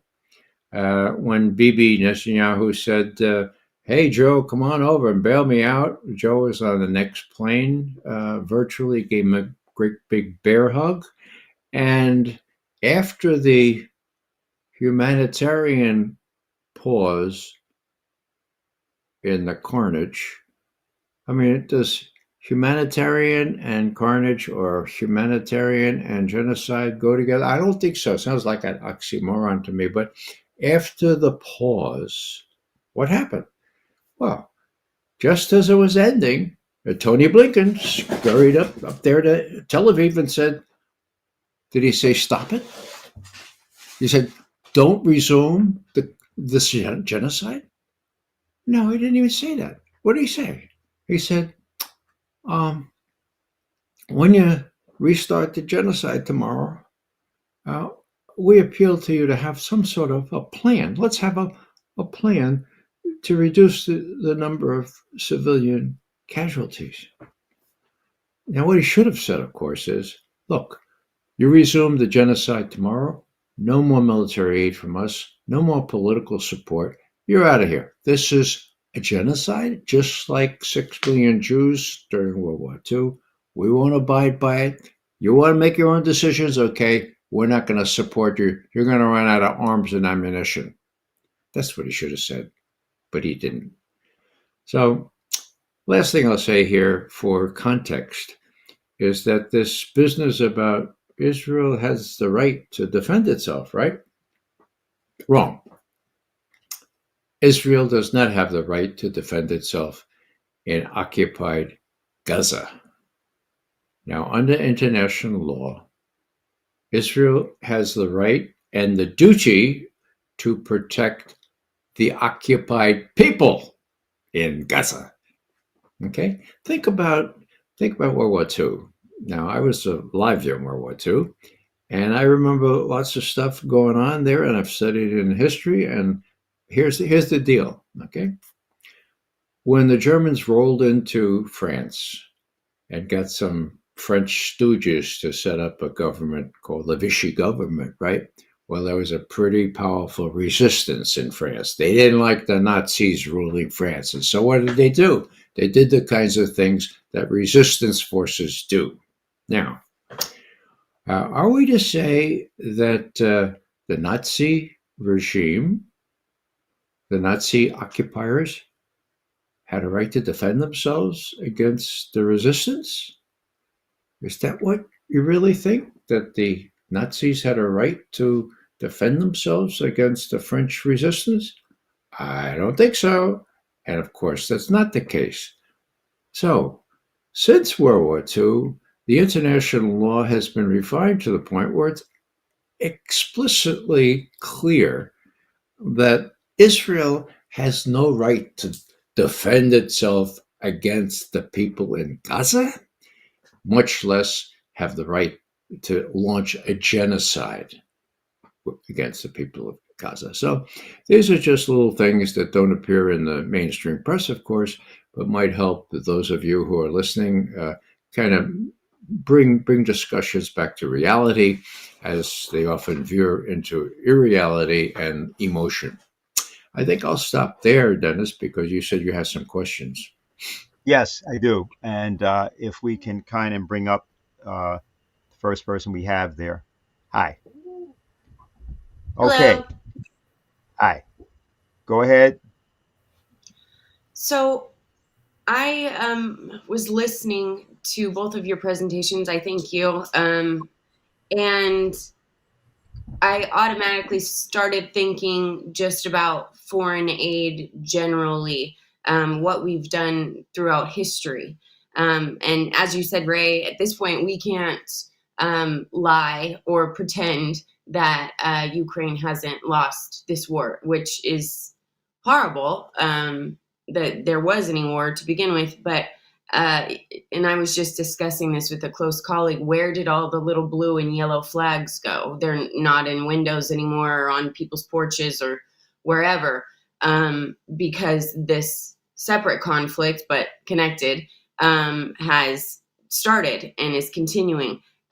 So we have over 500,000 people dead throughout this conflict, and hundreds of billions of dollars sent to Ukraine specifically for weapons. Again, this wasn't aid, this was weapons. So I ask now what we can do, and I'm directing this to Richard or Ray, what we can do to absolutely switch that situation, change directions altogether, and dedicate any and all of our humanitarian foreign aid towards reconstruction and humanitarian projects like the Belt and Road and the Oasis Plan. So that reconstruction comment, I think that Richard touched on, that's exciting. And I want to hear more about that. I want to hear about the good things that we plan to do with funding instead of what we've been doing for the past years at this point. Ray, Okay, you want to so pick that up? yeah, Ray, Rich is asking you if you want to start. Oh, sure. Well, I coined an acronym called Mickey Mat. Okay, it's the MIC, the military industrial complex, writ large. Okay, the military industrial, congressional, intelligence, media, academia, think tank complex. This is what Eisenhower warned against, and it's pretty much running our country. The Congress, which Eisenhower wanted to mention in his military-industrial complex, but crossed out, that is pretty much influenced by the Israel lobby and the arms manufacturers to make the arms, produce the arms, sell the arms, get a little gravy, put it in the pockets of the Congress people who get reelected and then reappropriate money. It's a great cycle, okay? So it looks pretty bleak unless we educate the American people to what's really going on, why it is that so much of our Americans live in poverty, and why it is that we devote an inordinate proportion of our income, of our tax money, to F-35s that don't fly real straight, and not to 155 shells that we would have produced if we thought that Russia was a real threat to Europe. So people need to be educated, and that's why I always welcome a chance to try to pitch in here and make my contribution to education. That's all I'll say to that one. Okay, great. Richard? Well, I think we need to give the average person courage. They're getting more and more insight into the horrors that their government is carrying out, but they don't have the courage to stand up, which is where my friend Diane Sayre's campaign where the United States Senate comes in, because she, as a kind of intellectual and courage-generating dynamo, speaks in front of group after group after group, small, large, right wing, left wing, no wing, and people say, "My God, I can't believe she's saying this in public." And by being a very vocal, courageous, clear, pedagogical educator, she gives people courage. So what's required is that the unease in larger and larger sections of the American population about this genocide has to be turned into political action. As Ray often says, organize, organize, organize. So what we have to do is figure out a way to have people find their courage. It's innate. It's been buried. And we need campaigns like the campaign of Diane Sayre to kick people in the butt and get them out on the street, setting up a 4-man demonstration in front of their congressional office, intervening against horrid, dried up politicians like Hillary Clinton, and on and on and on. The fact that the Grand Central Station in New York was filled with what looked like thousands of young Jewish students saying stop the genocide is valuable. It would be more valuable if that was happening every day. It would be more valuable instead of having one hunger strike by a number of congressmen and others in Washington. There were 100 hunger strikes. And if the hunger strikes were not 5 days long, but as long as it takes to get a peace conference going internationally with a rapid timetable towards ending the war. That is, people go on a hunger strike and they put themselves in a tiny bit of danger that the children and the infants are living through or dying through every day in Gaza. So there's a bit of a shift. We've been sleeping for so long. These demonstrations in the U.S. seem hopeful, but they're much too small, and conceptually they're too weak. There has to be, as Nabenzia picks up on last Wednesday in the Security Council, there has to be a vocal eye to tomorrow and the day after tomorrow. And if you, as you say, if you give people a vision of a better future than we have today, then they will take heart and be inspired. They'll have something to fight for rather than to fight against. So that's what I would say. Okay, very good. Anything else you want to say? I was just going to say there actually is a All Out for Palestine rally that happened in Brooklyn today, and I think some of our friends and colleagues might have gone, and hopefully making lots more friends and colleagues to do just what you said, gather people together and act with courage. So thank you both very much. Okay, thanks a lot for that. Okay, the next question we have is from Debashis, not quite sure who that is, but they are asking, what do you think of COP28? In other words, the climate conference that has convened in Dubai. So why don't I start with you, Richard, if you have some answer to that. Did you say it's called COP Out 28? No, I just said. I mean, this is completely irrelevant. Almost every nation in Africa and South America and Southeast Asia has said this is all a bunch of baloney. Human activity does not cause global warming, and you're not going to use global warming as an excuse to strip us from valuable energy like oil and gas or advanced technologies like fission and fusion. So we see through you. I met in the course of the last couple of years with many leading ambassadors in the UN, and I would sit down and I would give them a little rap about the political way that climate change is being used against the former colonial sector, and then I would stop talking. Hopefully I wouldn't talk too much, but stop talking, and there'd be a pause. And one ambassador said, "Neocolonialism." That was the discussion. So the credibility of this Wall Street British-directed fraud to have speculation around carbon credits and all this baloney it has no weight. And nothing will come out of this COP28 the way nothing came out of the recent ones.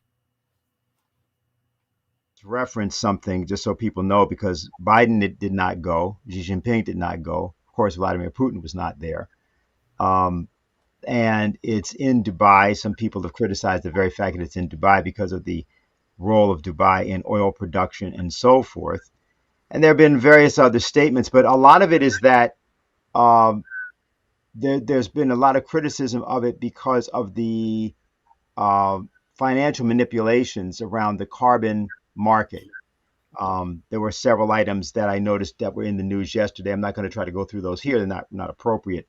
But just so people have a little bit of a fill-in, and I haven't seen any of the speeches or any statements. Ray, any view that you have of this process? Yes, I have strong views, but I'm not an expert in the area. I guess the expertise I would claim is 10 grandchildren. Hmm. Mhm. Right. Okay. I couldn't disagree with Richard more. Mhm. The scientists that I listen to and read talk very seriously about what's going to happen to our planet. And I would simply say that I've been calling the conflict in Ukraine and now in the Middle East, hopefully not in Far East Asia, the mother of all opportunity costs. What do I mean by that? I mean that unless all the countries, China, the United States, Russia, all the countries get together, we are doomed. Even, I don't usually quote the intelligence community on this, but even the intelligence community has said in their yearly briefings that climate change, global warming, is the thing that people really need to address more than anything else because it requires the cooperation of all these main countries. Okay? So, what Ukraine is doing, what the Middle East is doing, or Southwest Asia, if you will, what's happening in tension between China and the United States, that's doing just the opposite of what we need. So, the fact that some of these conferences haven't ended up doing what really is necessary, and the fact that the heat index keeps getting worse and worse, and the fact that we have to bail out the little nations that are being literally inundated by rising tides. Well, unless we can get rid of these hostilities that divert attention from these superseding events, then my grandchildren are not going to have. I mean, this is serious, folks. In my view, my grandchildren are not going to have clean water to drink. They're going to have clean air to breathe. I feel really strongly about that. People could disagree about these things, but the scientists that I listen to have convinced me that that's the case. People can agree to disagree.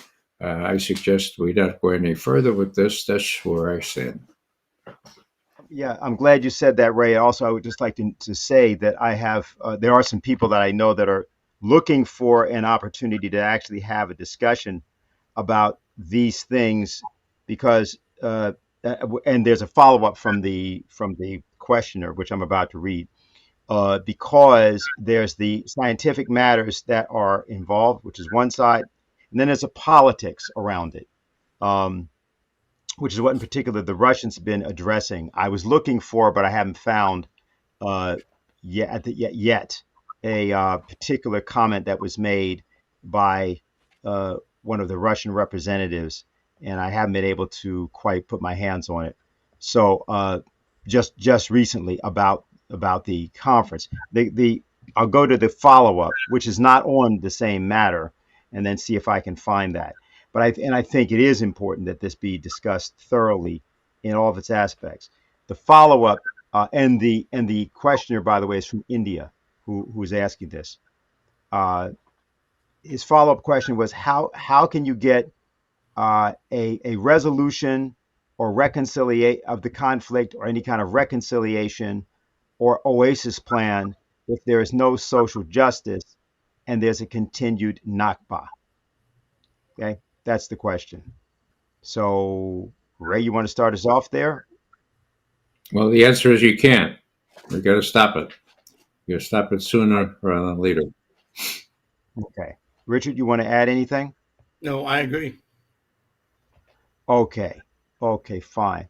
Now, let me just see if I'm sort of a little bit, I have a technical problem here. Kynan, am I understanding you have a question? I was just looking here because if you do, we should go to that while I'm figuring out what else is coming in. I don't know if can you come up on screen or maybe you can't come up on screen? Yeah, he's having a problem with his screen. Right. So there's sort of, we've gotten into a little bit of a thing. So I have one other written question here. So I'm going to go to that. Okay. And this question is from Erica. And she is asking, so she's asking a question about the political forces involved in and around the Israeli conflict.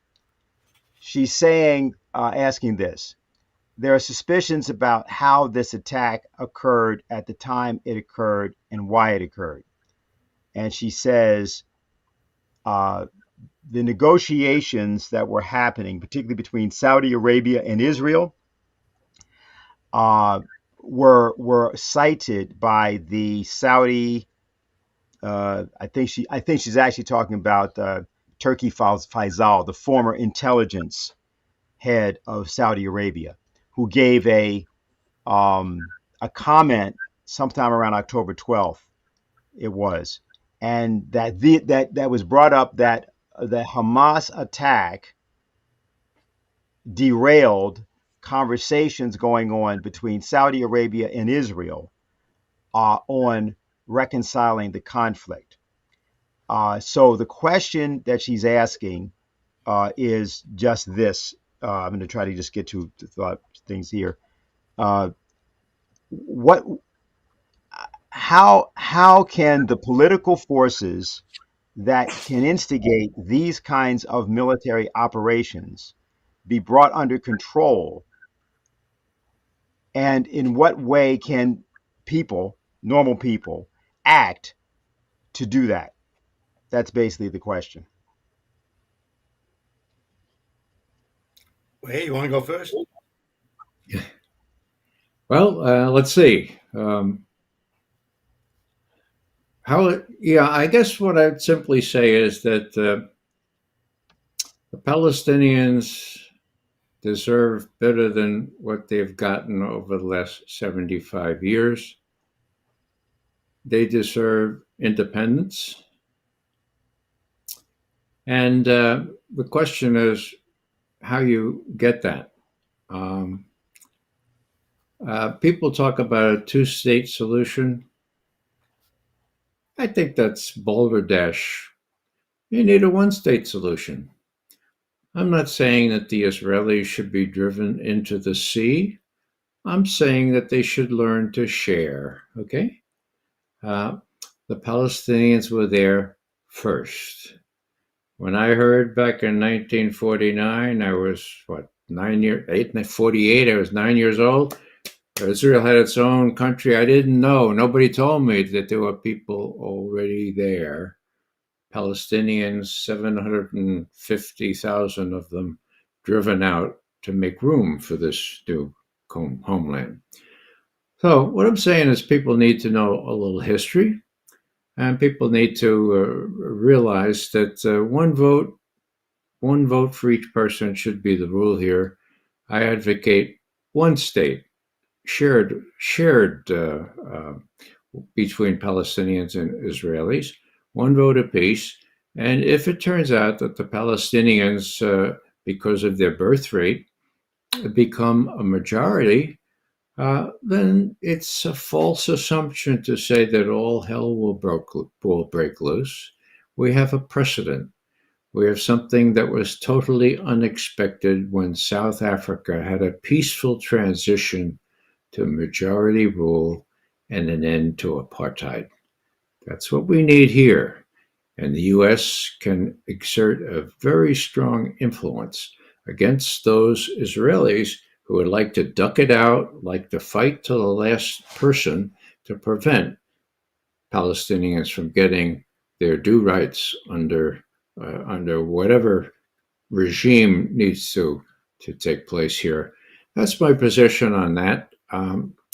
I may have another thought to say, but let's go to Richard. From my view, what was disrupted with the initial Hamas attacks was an extraordinary move internationally towards what Helga LaRouche has called a new paradigm. If you go back and review the speeches that were given by the African leaderships, for instance, at the Russia Africa Forum, and then at the BRICS Summit in Johannesburg, South Africa, in August, these are extraordinary outlines of a new set of international relations based upon the principles of the Peace of Westphalia. It's a different conception of relations between nations.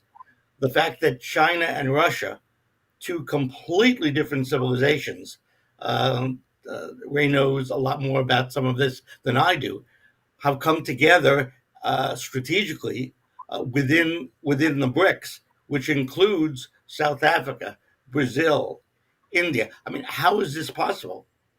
Not only is it possible, but it's happening, and in the process, perhaps transforming some of the chauvinist tendencies coming from India. So there's a global transformation, and some of the intelligentsia of China and Russia have been meeting for several years now about a design for a new banking system. And part of that banking system is the Bank of the BRICS group, the New Development Bank, headed up by a courageous fighter, Dilma Rousseff, the former president of Brazil. So there's a whole new world of international relations defined by the BRICS, the Shanghai Cooperation Organization, and a whole series of other integrative institutions which are thinking differently about solving problems. And it was just coming off of those developments in the spring and summer that this blow up occurs in Southwest Asia. So, in a sense, I answer your question with a question. It may be the case that this tectonic shift, as the Chinese and the Russians are talking about world relations in a tectonic shift, that what was disrupted was a new type, a new substance, a new metaphysical quality of international dialogue and relations. And instead, we're watching this genocide in Southwest Asia and the threat of the use of nuclear bombs in Ukraine. Let me just add a footnote, if I may. Sure. I agree with you, Richard. I think that being reminded of the original question about the Arabs making deals with Israel reminds me to say that, Trump was the worst of them in this. He sent his son-in-law Jared, and go ahead, talk to the Saudis, get them all kind of enlisted here. Don't worry about the Palestinians. Don't worry about the Palestinians. So they thought they could do all this at the expense of the Palestinians, and everybody would forget, Resolution 242 or whatever, and they could succeed. Now, Hamas had a different idea, okay? It's terrible what Hamas did, but as the Secretary General of the UN has said, it didn't happen in a vacuum. And that's what we have to keep in mind. It didn't happen in a vacuum. Neither did 9/11 happen in a vacuum. Mm-hmm. We have to get the causes of these things rather than symptoms. Yes. Okay. Now, I think we've well, let's see if we've solved certain technical problems. Are you okay? You got that one solved. Fine. Okay, Yeah. good. Can you All hear right. me? Yeah, we can hear you and see you. Go ahead. Okay. Good to know that both those problems are solved. Well, thank you, Ray and Richard, for your extensive presentations. Ray, I wanted to ask you about your personal experience with nonviolent direct action. Given the demonstrations that are occurring now, especially with Jewish Voices for Peace, I think they're actually going to be holding some kind of event within the next few days, recruiting new people to be a part of these protests, which is wonderful. And we saw at the Cannon Building recently, thousands of people singing beautifully for a ceasefire. And those are the kinds of actions which people should be taking today. And I know you have a direct experience with this, especially with the Berrigan brothers, who you've constantly mentioned in your presentation. So I wanted you to speak about that nonviolent direct action in the spirit of Gandhi and MLK and its relevance for today for stopping the conflict. And also, just a side note, it's the passing recently of Henry Kissinger, 100 years old. So I wonder if you also have any thoughts on that. Well, that's a lot. On Kissinger, I'd simply say that, yeah, he was a war criminal. But he also was smart enough to exploit the hatred between Russia and China in such a way that treaties were concluded, the anti-ballistic missile treaty, in which I was directly involved. Proverai no doverai no proverai, trust but verify. That was our job at the CIA. That ABM treaty, the anti-ballistic missile treaty, gave stability to the strategic situation for 30 years, 3 decades, count them, okay? So he was clever. And in this case, the cleverness gave strategic stability. He was awful when it comes to Cambodia. He was also very insidious when it comes to Europe. I had charge of European analysis for a while in the 70s, and he was so suspicious of any socialists, read communists, getting into countries like in the power in countries like Italy or Portugal or others, that he was a deleterious influence on all that stuff. The national progression of these things could have been a lot better, and Europe would be a lot better now. So mixed emotions, a mixed picture, as it is with most people. But if you know anything about Cambodia, you would come down on the war criminal aspect. I come down on a more even keel because I had direct dealings with him during the 70s, early 70s, when the ABM treaty and the interim agreement on offensive missiles were concluded in May of 1972, and I had the privilege of being there to watch it and to be enthused by it.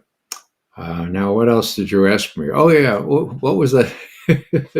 What were the earlier questions, Tynan? Are you still there? Yeah, I wanted you to talk about your experience with nonviolence and its relevance for today. Well, I'd say a couple things. I am a proud member of Jewish Voice for Peace. And in the last 3 decades, I have benefited from knowing Jewish patriots, Jewish, very courageous people in New York City that I never would have met before had I not got involved in justice movements. So when I see my friends all wrapped up at Grand Central Station, I say, wow, I knew about 5 of them, right? Arrested. So now don't think that these things won't have any effect. There is a documentary out. The name of it is The Madman and the Resistance, The Madman and the Movement, I think. The madman was Kissinger and Nixon. And the short story is that massive demonstrations, to include 1 million people in Central Park, changed Nixon and Kissinger from thinking that they could go up into North Vietnam, approach the Chinese border, maybe threaten to use nuclear weapons, maybe even use nuclear weapons. Now, what's the bottom line here? Nobody thought this had any effect on the decisions in the White House. Now we know they did. Now we know that Kissinger and Nixon must say, my God, now everyone's against this here. Maybe we ought to shelve this one. And they did. So that's the first thing. Don't expect results. Just think that they might be possible and they're not going to come right away. The other thing is, well, you know, if you feel that you're right and you have the courage, you put your body into it. Now, you can look on my website, raymcgovern.com. I have various times when I was, well, anyhow, just one recent example, not recent, about 7 years ago, when Gina Haspel, known supervisor of torture in CIA's first black site in Thailand, was being nominated to be the new director of the Central Intelligence Agency. I went to that Senate confirmation hearing, okay? All those senators knew the whole background to this Gina Haspel. They knew that she was right there supervising waterboarding and worse, okay, in Thailand, all right? None of them would ask her about that. That had to be an executive session and all that stuff. None of them. So I stood up and I said, hey, you all know that she's a torturer, and why are you not acknowledging that right now? Okay. Now, as I looked down there, I saw my former colleagues. My God, people I used to work with, some of the people I used to admire, all supporting not only John Brennan, but all the rest of them supporting Gina Haspel. I said, my God. Well, I didn't have time to reflect on that because boom, 5 policemen grabbed me, took me out, and luckily, and this is key also, and Tynan knows this well, they dragged me out, and they were pretty brutal, okay? I was in the anteroom, nobody could see, right? Nobody could see. Well, a Code Pink activist with a camera could see. And so as the police opened the doors and put me down and took me to ground, as the police say, she came out through the same doors with her camera and filmed the whole thing of what happened to me. Now, it's gruesome enough what happened to me. They almost dislocated my dislocatable shoulder, but they didn't. And I had to spend one of my worst nights in jail there. 2 days almost in jail. But, you know, it was worth it, folks. It was really worth it. They didn't kill me, and they're not going to kill you. If you have gray hair, that's an advantage because Americans don't like to see old people beat up. Young people are coming to them, right? Okay, so what's the lesson here? The lesson is you figure out where you need to be, when you need to be there. You take courage from people like Medea Benjamin. Without her example, I don't know if I would have been up to doing what I did in this just one instance. And you always need somebody with a camera, right? Tina knows this, so does Jose. You need somebody to be there with a camera, okay? And when that happens, Americans see what people, how strongly people feel about justice, and it doesn't happen right away. It takes a while. You mentioned the Berrigan brothers. I know Dan quite well, Phil less well. but I took a couple of retreats from Dan, one on the prophet Amos, one on Isaiah. He too was a prophet. Anyhow, let me not do that. Well, let me just say that Dan always said, "Look, don't expect immediate results. The good is worth doing because it's good." Okay. Now, the other thing, I'll just mention this. In Sam Adams Associates for Integrity in Intelligence, we decided to give Edward Snowden our annual award in 2013. And by the generosity of a whole bunch of bloggers, we collected enough money to go to Moscow to give him the award. Okay, this was, I think, September, October 2013. What's my story? Well, Dan Berrigan was in the infirmary hospital at Fordham University, my alma mater, and I got to see him for the last time. And I was with two other friends, and we said, Father Dan, I want to just tell you that I'm going to Moscow to see Ed Snowden and give him this award. I wasn't quite sure that Dan was up on everything, but he said, "Oh, that's good." And I said, "Oh, you know about." He said, "Oh yeah, I know about. He's Ed Snowden, yes." And I said, "Well, what would you like? I'd like to tell him what you think. Or what would you like me to say to him?"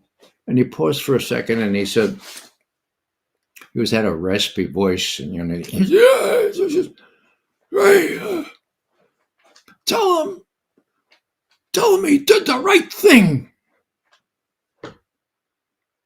Then I said, "Another friend of mine, Dan Ellsberg, with whom you spent many days in jail, I talking to him last week, and he said, I told him I might be seeing you, Father Dan. What would you like me to say do you have a message for Dan Ellsberg?" And he looked at me and he said, "Yeah, tell him he did the right thing too." Now, that didn't really hit me at first, okay? Think about that, all right? I mean, that's all we're called to do.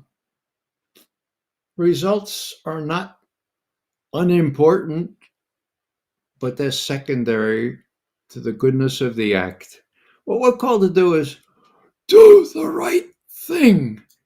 And the rest is, well, it's out of our hands, but we can be surprised, just as those people surprised Kissinger and Nixon when they wanted to use nukes or threatened to use nukes in Southeast Asia. Back there, I think it was 79 or so. Anyhow, it was a real deal, and that we prevented it, and that's because there were 1 million people out there. So Jewish Voice for Peace is a really good inspiration here. Code Pink, everybody who's willing to get off their derriere, take some risks, and I'll say one more time, if you're as old as I am, you've got an advantage.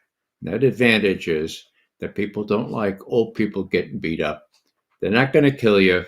They may twist your arm. They maybe give you a bruise or two, and I've got several to show about that. But do something, for God's sake. Do the right thing. Thanks. Yeah, thank you, Ray. What we're going to do is I'm going to ask for final comments first from Richard and then from you. And you, although you've done pretty well already, but I want to give you the chance. You'll see why. Go ahead, Richard. Well, Ray, I want to thank you for those insights. They are extremely profound. And I think this idea from Father Berrigan, the good is worth doing because it's good, that idea is inspiring to people. Most people live their lives trying to get this, trying to get that, trying to do this, trying to do that. And when they see individual people doing the good merely because it's the good, it shakes them up. When they see a mass movement doing the good because it's the good, it can have, as you say, a profound effect. So I think our task is to give people a universal vision of the nature of man, a vision of the immediate future and the far distant future, and give people a plan and assure them that we're working on it and that we're going to get there. And if they see that we're doing the good because it's good, I think there are enough people who will emulate that in their own way that we can succeed. Not guaranteed, but without that, there is no hope. So if we do that, then we have, I think, justified hope. Well, I'd like to say this and you'll see I want to do this, is the Advent season. Tomorrow will be the first day of Advent, people of the Christian faith. And of course, you always have Hanukkah, which is an interesting holiday to also think about in the right way, which will be December 7th. That happens to be my wedding anniversary.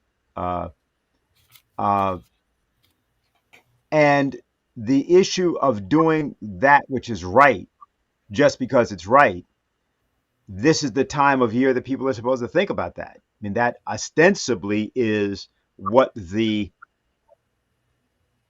New Testament was, that Christ both preached and practiced, that there had been another practice, and that practice was thought to be quite justified. And it wasn't just war, but it was also the notion of revenge and the notion of retribution, and that there had to be a different idea that people practiced. Now, I believe we found a few of the photos of your arrest, Ray. If we can see those, Kynan. Yeah, I believe this. Is that it? And the next one, and the final one.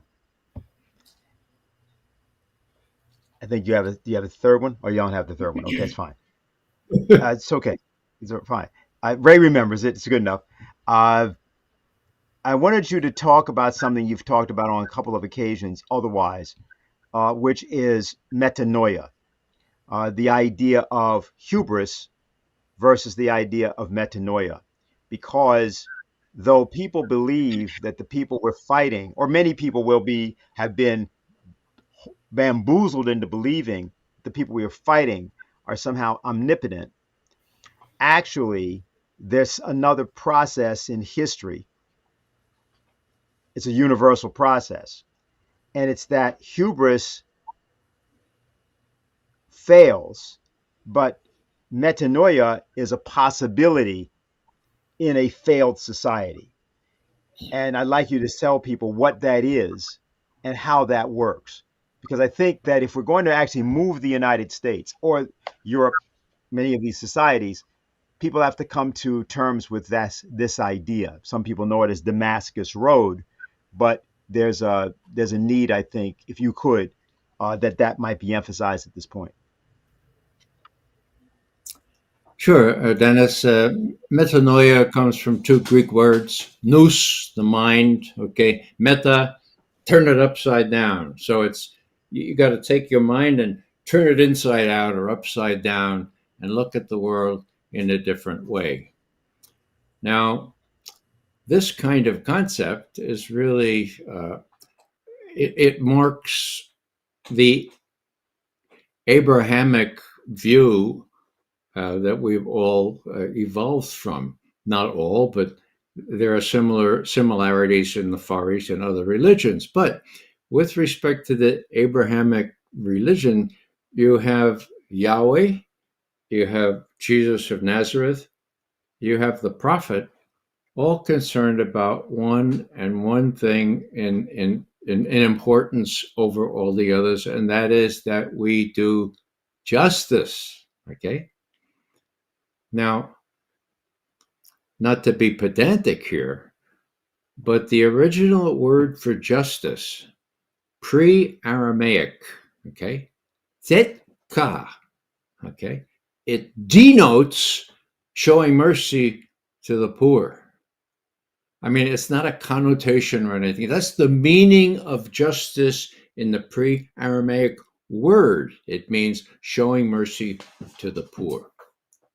Coming down to Jesus of Nazareth, well, he told us to look, take care of the widows, the orphans, the refugees. The prophet, the same. Now, why is Hamas so popular? Why did they win hands down in 2005, beat the hell out of the Palestinian Authority, corrupt as that latter body was? Because they take care of the widow, the orphan, and the refugee. They have hospitals to do that. They have all manner of other social outreach. Yes, they have a militant wing, but that's not core. The core is justice, okay? Now, that being the case, take Jesus. Did he say, oh, no, I'd like you to build a lot of churches and I want you to make them really beautiful? I don't think so. No, he didn't. Matter of fact, if he blended himself in with the builders of churches or synagogues and went with the prevailing ethos, well, he could have died very peacefully in his bed as a Hebrew prophet, right? But he didn't do that because why? Because he challenged the system. That's why they killed him. He challenged the system. So there are lots of prophets like that. I would cite Martin Luther King Jr., and I would include John F. Kennedy. So we're not asking you to get killed, okay? All we're asking you, the people who believe in the Abrahamic ideals, is to stay faithful to them, to the concept of justice, whether it's in Palestine or wherever it is. Now, what does that mean in practicality? You mentioned Advent starts this Sunday. Well, for those Christians, are you going to worship as though nothing's going on in the Middle East? Are you going to just sit there and hear platitudes and not have anybody talk about genocide? Is that what you're going to do? Well, forget about that, because that's what happened in World War II. The churches could not find their voice. Neither the Catholics nor the evangelical Lutherans could find their voice during World War II. So, what are we going to do? Well, whether it's churches, whether it's synagogues, trickier perhaps, or whether it's mosques, you got to speak out. If there are people who pretend to have moral leadership and they don't speak out, you got to do it. Okay, you got to interrupt, as Tynan and Jose are doing so artfully in other arenas. You got to interrupt and say, what about genocide? Are we going to be complacent? Are we going to be complicit with genocide? So that's kind of an added thing to think about. But, as this season approaches, let's think a little bit about taking care of the widow, the orphan, and the refugee, and take those photos that are coming out of Gaza to heart and do something about it. Do the right thing. Thanks. Thank you, Ray McGovern. Thank you, Richard Black. I want to thank everybody who is with us today and for what you are about to do. Advent indicates the beginning, and it anticipates a new beginning. And as was just said by Ray, the images that we have coming out of Gaza, also the images we have coming out of Sudan in a different way, the images we have coming out of Ukraine, should be all thought of as images of ourselves. And I think that the change that is turning your own mind inside out to determine what you might do in these moments, each day now in these moments, may end up creating a change far greater than you might assume. So we want to thank you all again for joining us today, and we'll see you again next week.